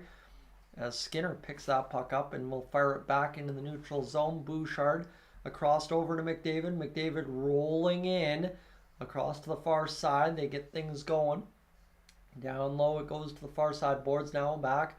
High tip in front. My goodness! Zach Hyman, who else just did it for the Edmonton Oilers? 13:23 to go in the third period. 4-goal lead for the Edmonton Oilers. 5-1 the score now as we have things rolling here tonight. The Oilers continue to get it going. And yes, indeed, we like to see it as the Oilers continue to score goals. Zach Hyman right in front, the pass right on the tape back door. And just like that, you thought Stuart Skinner left a net wide open. Hyman needs 2 inches, of course. So you like to see it. As this will now be an opportunity with 43 seconds to set Zach Hyman up for his second career playoff hat trick. Loading up now, Draisaitl. Loads inside the LA Kings zone. The Oilers going for the kill shot here, trying to get goal number 6 of the game and put this one out of reach with 13 minutes to go in the third period of play. Back to the high point for Bouchard. Bouchard over to Draisaitl. Draisaitl looking to make this puck off the wall. He will keep skating with it. 6th of the playoffs for Zach Hyman as Nugent Hopkins back up high to Draisaitl. Draisaitl now over near side for McDavid. McDavid far side to Bouchard. This one now down low. Draisaitl fires a shot just wide. McDavid can't keep it onside. 30 shots for the Edmonton Oilers tonight. The power play now over as it is 5-1 for the Edmonton Oilers. Nurse with the puck. 12.5 to go in this third period of play. Bouchard fires the puck in down inside the Oilers territory. Puck rides up off the glass. Nice shot from Nurse. Down in front though was Corey Perry. And we have a stoppage in play as the puck hops up and over the glass. So we continue to roll along tonight as that one was a good shot from Draisaitl, but off the post and out on that one. Give me just a second. I'm going to go get rid of this mustache hair. I'll be right back.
All better, friends. All better. We're going to be able to survive tonight's playoff game 3 against the Oilers and Kings now, thanks to getting rid of that mustache hair. So you like to see it right there. So let's go here, friends. We are going to do that right there. And there we go. The Edmonton Oilers getting things going for the 50-50 playoff, obviously. Snoop Dogg coming up to Canada for another tour here. As the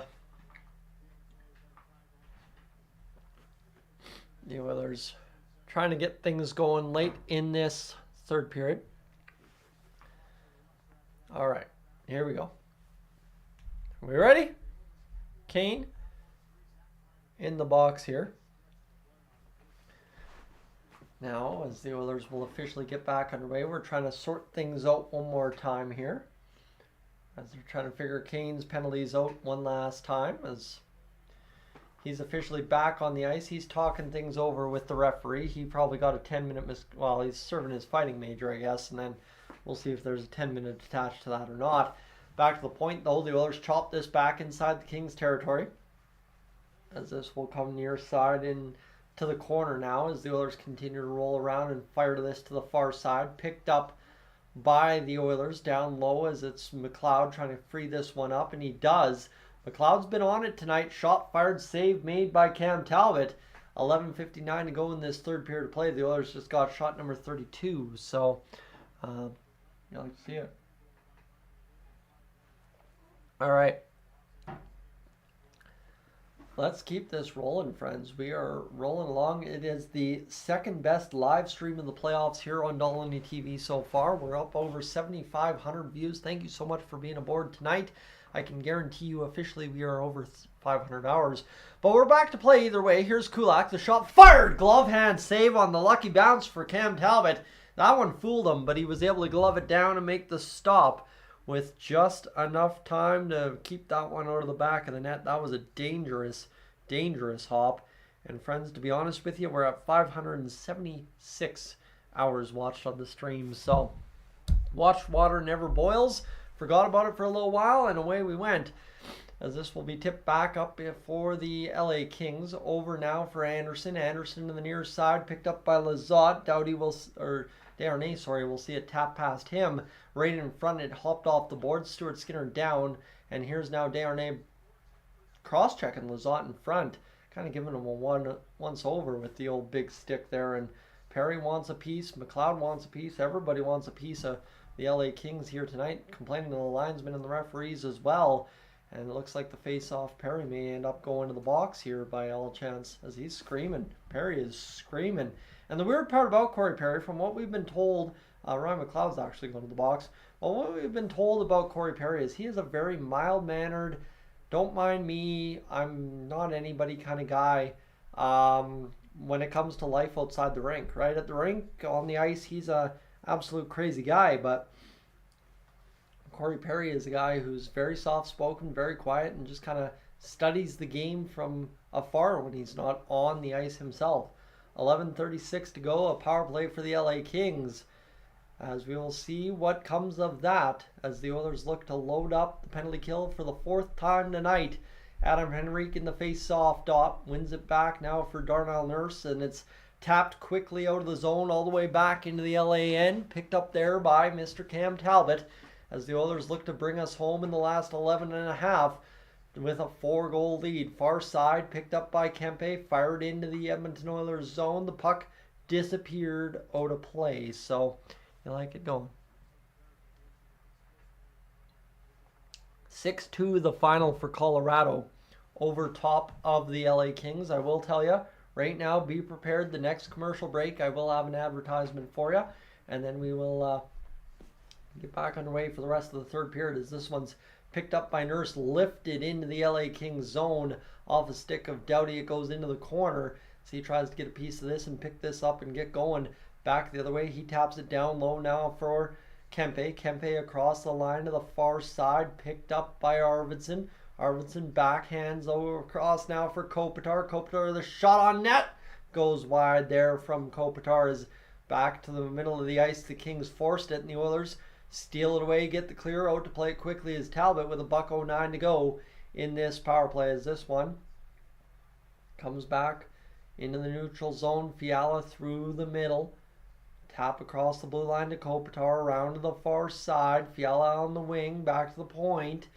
Doughty standing there, looking to make the play near side for the empty net tap in. The LA Kings unable to do it as it continues to roll around. Kempe back to the point. And it's separating Foegele from the puck. And Foegele got the second swipe and got it down the length of the ice. 10-10 to go here in this third period of play. Arvidsson back inside the Oilers zone.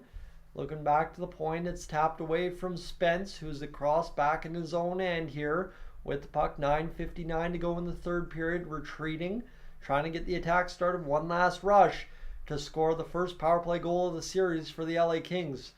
Moore across the line to no to the front of the net. Tapped in front. Skinner thankfully falls on it and covers up the puck. So we will have a stoppage with 9 seconds to go. And we have officially hit 11 o'clock, 2.5 hours into the official broadcast of tonight's tonight's hockey game. 9:45 to go in the third period. The Oilers should be able to wrap this one up here tonight with a pretty little bow to end tonight's hockey game. Face off now for Carrick. He will be forced back to redo this one more time. Like I'm saying, 9:45 to go in this third period as things continue to pick up towards the conclusion in tonight's hockey game. Down low to Cam Talbot. This one to the far side for Spence as he'll work up through the middle as the LA Kings still scoreless in this series against the Oilers on the power play. 33-22 the shots on goal for the Edmonton Oilers. Battling along the wall there. Gavrikov takes a jolt from Kulak, and that's going to draw a crowd. Everybody tied up for a minute, and now in comes Dubois against Bouchard, and everybody's going to start chucking hands. Not with gloves off yet, but Bouchard just ragdolled Dubois, and I think Hyman wants a piece of Dubois because Mr. Evan Bouchard's tangled up in there, and this is awesome to see from the Oilers top line, going out there and throwing it up a little bit as Dubois and Bouchard are still throwing hands to some degree. And yes, indeed, the chaos reigns heavy here in these NHL playoffs as Dubois gets one last shot in on Bouchard, who says, try it again, bud, try it again. So you like to see it. As Bouchard, he's not a guy you want dropping the gloves, but he's a guy that you want tangling up in those scrums and working a guy like Dubois over like he did.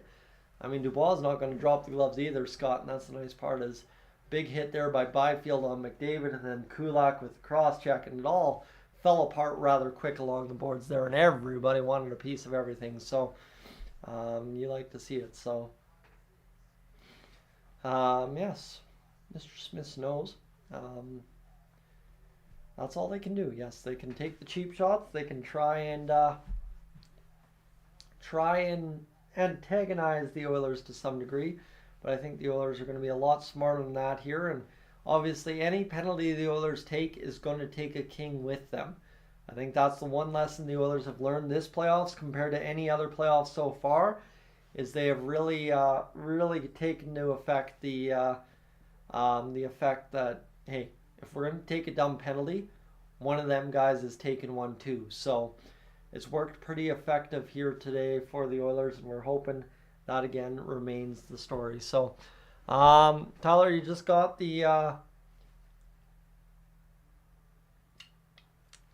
got here from the Jets game. Who did Edmonton go with? Skinner again tonight? Yes, they did, and Stuart Skinner has over 20 saves in tonight's hockey game. So we're doing some good work here tonight. That much is for sure. Friends, welcome aboard. If you're just tuning in to the live stream tonight, thank you for being aboard here on Dolynny TV. Glad to have you.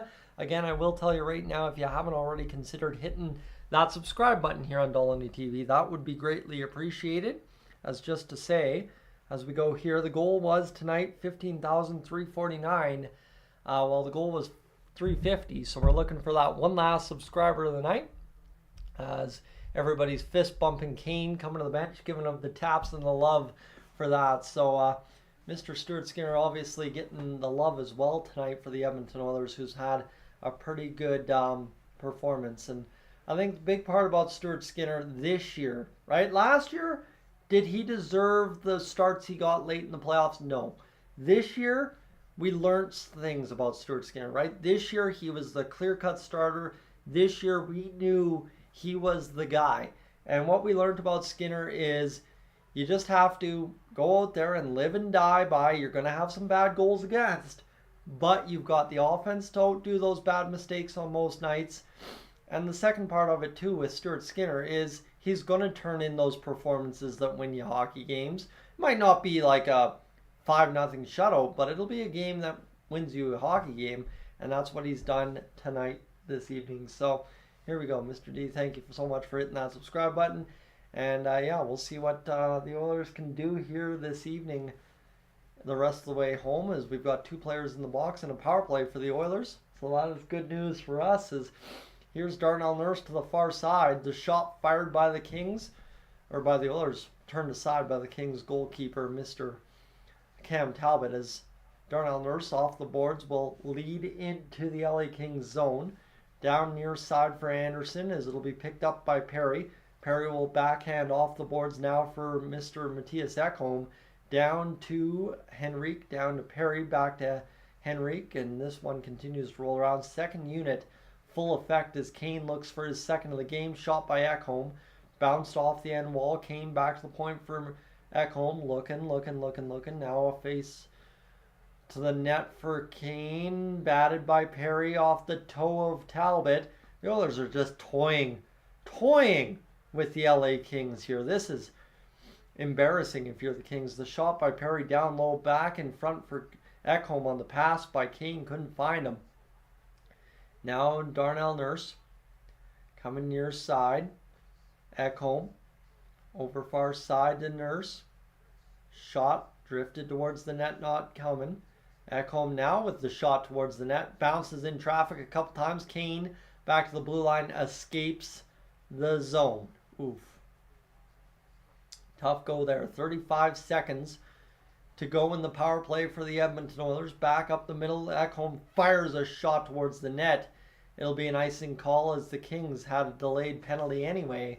And we'll have the face-off just outside of the Kings zone on the icing call against the Edmonton Oilers. Kane taking some hits here tonight, and then the stick being chopped out of his hands. That's one I didn't catch earlier on, but that was in behind the play, so that's why they're obviously showing it here late on the replay. As the Oilers, Josh will get a 5-on-3, yes indeed. We have Josh D in the chat, and of course moderator Josh N in the chat as well. 2-man advantage for 29 seconds for the Edmonton Oilers. The top power play unit will come out to work the shop now. 7:45 to go in the third period of play, as this one will be face-off for Leon Draisaitl. At some point, Leon Draisaitl will get a face-off here. The referee's talking things over. The face-off coming outside of the zone. As I said, the face-off should be outside of the Kings zone. It'll be talked over with Chris Knobloch. He knows what's going on. Chris Knobloch knows the rules of hockey. So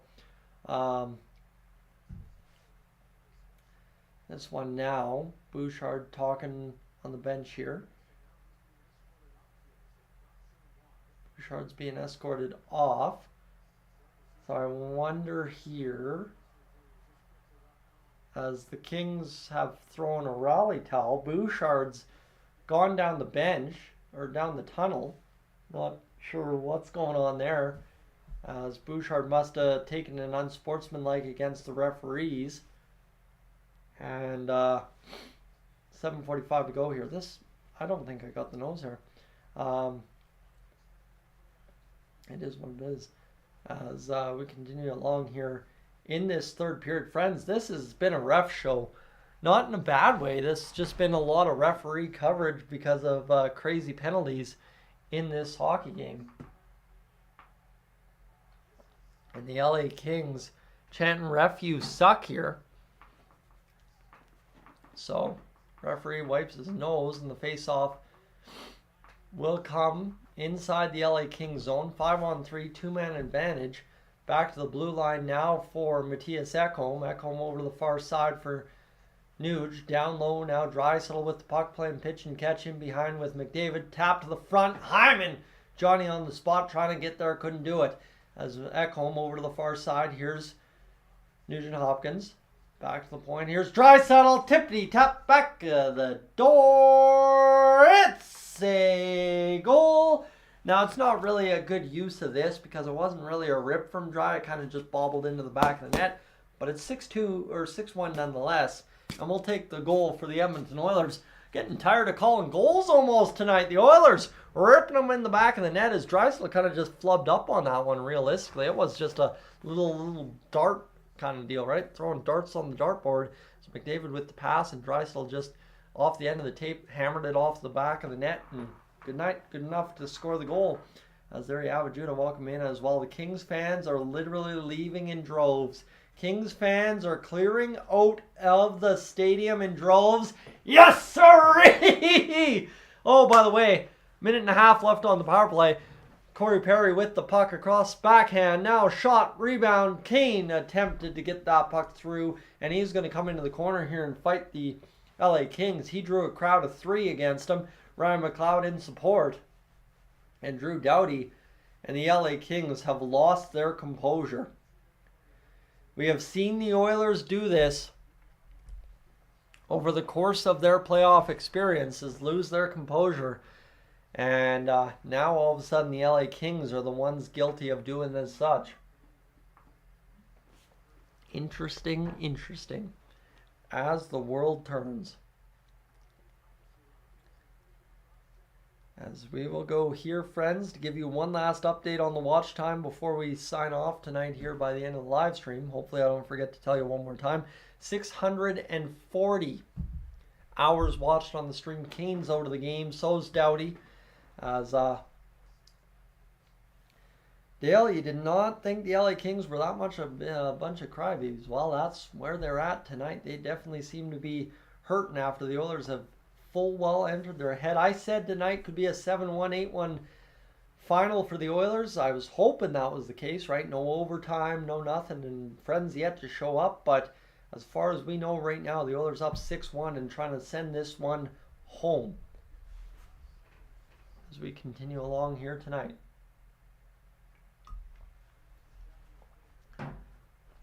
As we are inside midnight in Manitoba, Margaret, well, hey, we'll take it home from here.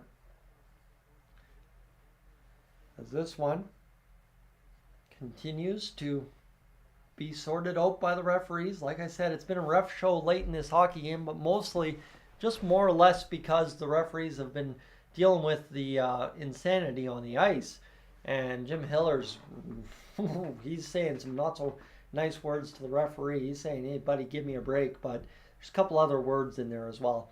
As the LA Kings continue to sort this out with the referees, and now the face-off inside the Edmonton Oilers zone. 5-on-4. Draisaitl's third of the playoffs.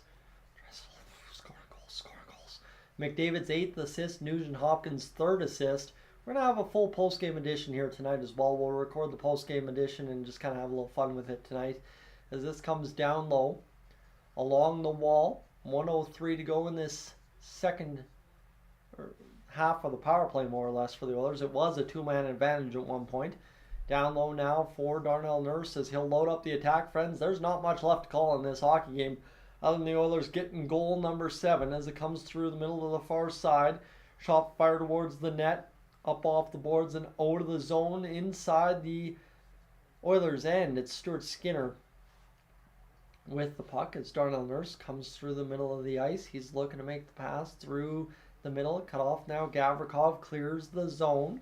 Back now for Cody Ceci. Ceci over to Darnell Nurse. 6:07 to go in this third period to play. 20 seconds left in the Oilers power play, which they are just using to just kill off clock. As this one right in front. Perry, drag move, shot through traffic, hits a body in front. And Warren Fogle looks like he's going to take a goalie interference call here. Fogle is irate about it. No, actually not. He's just, whatever.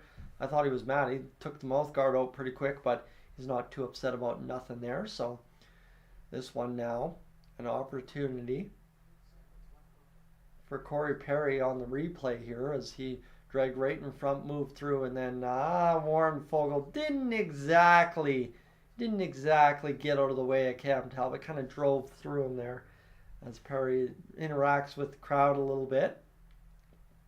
As Fogle will take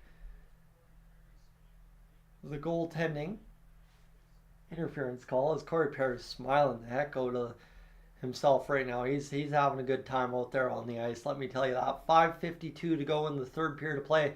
Corey Perry, when he raises those eyebrows and kind of gets that stunned look on his face where he's, oh, I like it. 5:40 or 5:52 right on the clock. We still have more penalties being sorted out, so yeah, we are taking our time here this evening. Andrew, welcome in. Missed you, I guess, earlier on as well.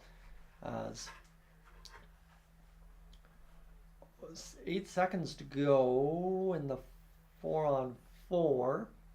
As Bob, you're wondering if Cam Talbot starts on Sunday. On Sportsnet, it says Phoenix Copley is injured, so I wonder if they are just forced to go with Talbot no matter what. As the referee's back over to talk things over with the officials here one more time. And the timekeepers say play on, face off inside the LA Kings zone. And we will get this going here. A face off won by the LA Kings. Fiala off the boards back to the point, as this one will now be down low to Fiala again. Fiala back to the blue line again, far side. As this rolls around, goalie interference for the LA Kings. Another power play here. And for the Oilers, this is a point of pride. This is a momentum builder for next game. Something you can hang your hat on here if you kill this penalty. As you're up 6-1, you don't got much left to play for, but the perfection streak is important right here. The next game, Jonas, is on Sunday. I will not have the call for you guys unless I can get home in time to finish off the third period. But we'll try and get things going here. So this one, continuing to roll around inside the zone. Kempe to the point. The shot from Spence, blockered away by Stuart Skinner. Save number 22 of the hockey game as Vinny Desharnais' stick disintegrated in the corner as it goes to the far side. Pass back to the middle as Kempe sees it hop out of the zone as Kempe will reload the zone again one more time. Here's Spence down low. 52 seconds to go in the power play for the LA Kings. 4:40 remaining in this third period. Loading up the Kings back to the near side as it's a strip away by McLeod, who has just had a strong game of do nothing, do no harm hockey. You like to see it. So this one to the far side. Byfield sees it go off his stick and it's batted away by Janmark, who will flip down inside the Kings territory. 4:15 to go in this third period of play. 20 seconds remain in the power play. Far side pass. Byfield picked it up. Shot right in front. Stuart Skinner the save. You like to see it right there. So to the far side it goes. Lafreniere down low as it comes back again for Byfield. Byfield up off the boards to Roy. High point. Lafreniere far side. Walking down the wing. Shot to the middle. Passing. Looking for the back. And it'll instead come now for Warren Fogle out of the box. Fogle across the line. Pass to the middle there for Henrique. Tap towards the net. Goes wide. And this one comes to the far side as Trevor Moore will load up. Moore right through the middle. Cutting into the Oilers zone. Pushed away by Kulak. Desharnais off the wall will free it up for Kulak. And he'll be backhanded forward. This one continuing to battle there. Fogle able to get it now from Desharnais. Another penalty kill, Bob. That is true. The Oilers killing off every penalty so far in this series. That is what you're talking about when it comes to playing disciplined hockey, is if you do take a penalty, you have to kill it. So this one coming near side. 2:59 to go in this third period of play. Near side as it's back to the point. Oh my goodness, that one was cut off in the slot, and the Oilers got a big save from Stuart Skinner again. Back out into the neutral zone. How about Spence with the puck here? Oh, let's bring it home, friends. 6-1 for the Edmonton Oilers late in this hockey game. Gavrikov towards the net. Tipped wide as Stuart Skinner. Back to the point again. Picked up by Spence. Near side, Gavrikov. Quick play over. Shot towards the net. Blocked there by Mr. Vinny Desharnais. And down the ice. Back inside the LA Kings zone. 2:19 to go in this third period of play. 39 shots for the Oilers, 23 for LA. And this one will go to the far side, picked up by LA again. And this one is England. Down, shot up off the shoulder of Stuart Skinner. Save number 23 of the game. You like to see this from Stuart Skinner, who's standing tall. He needs to finish this game without another goal against, because that will make things look real pretty at the end of the day. Obviously 10 goals in 3 games, 333 goals against average ain't going to look too bad on the clock, as this one's picked up by Carrick in the middle of the slot. As this one to the near side now for McLeod. Fogle falls down, a little patch of ice that's rough in the middle, and we have a stoppage in play with $1:30 to go here in this third period. Friends, we are about to wrap this one up this evening. 39-23. The shots on goal for the Edmonton Oilers. You like to see it. They have come at the net hard all day, and this one a good game thus far, as it's a maybe tripping call on Fiala actually. As Fiala will go off for a trip. And we will have a chance now for the Oilers to get one last power play to start this last $1:30 of the third period.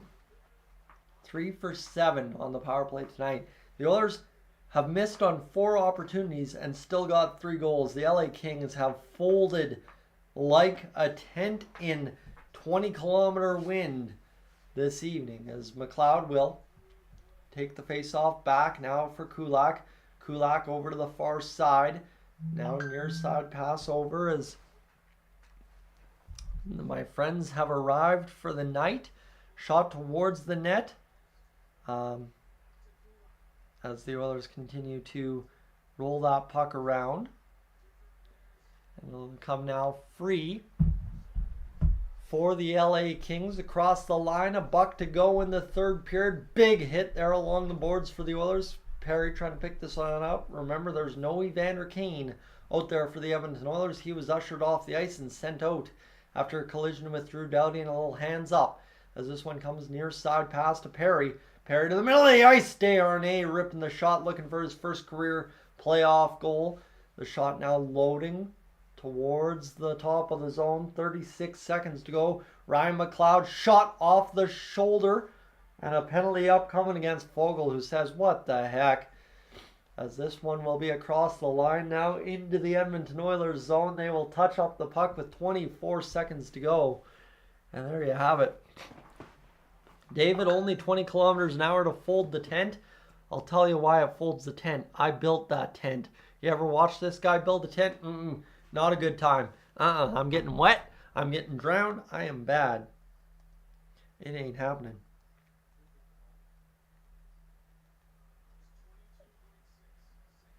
As here we go.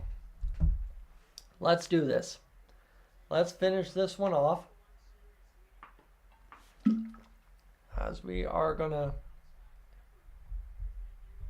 go finish this hockey game off this evening, as Roy will fire the shot. Save made by Stuart Skinner, his 24th shot of the game. Saved. So Skinner continues to add to the save percentage tonight. You'll love to see it, friends. You ready to finish this one off? 19.3 to go in the third period of play. Darnell Nurse will fire to the far side. He'll play back now for Cody Ceci. And you can tell me there has been 92 minutes worth of penalties doled out tonight. 6, 5, 4, 3, 2. We've got a little dust up at center ice as Grunstrom wanted a part of Carrick. And we're going to have a whole little dust up between Dylan Holloway as well, Matthias Janmark on the ice. The Oilers have some extra skaters out there. That might be leaving the bench. But they will instead run down the clock. And it's a final. Stuart Skinner wins the game 6-1. Play La Bamba, baby. The Edmonton Oilers take home a very important Game 3 as the Oilers lead the series 2-1.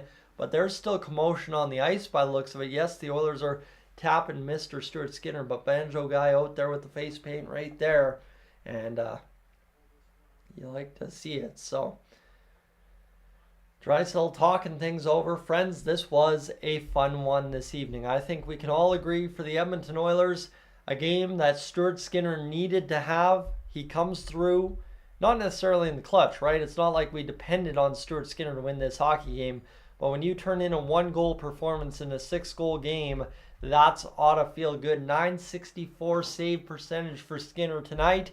And as much as everybody hated Skinner in game 2, I'm going to tell you everybody's going to love Skinner after game number 3. That's the performance that you want to see game in, game out, but that's not the performance you necessarily need game in, game out when you're scoring 6 goals a game. Friends, Hyman, Draisaitl, Connor McDavid, Drew Doughty, Evander Kane, Zach Hyman, and Leon Draisaitl, your goal scorers this evening that end up getting this hockey game to what it is, a 6-1 final for the Edmonton Oilers, all told by the end of it.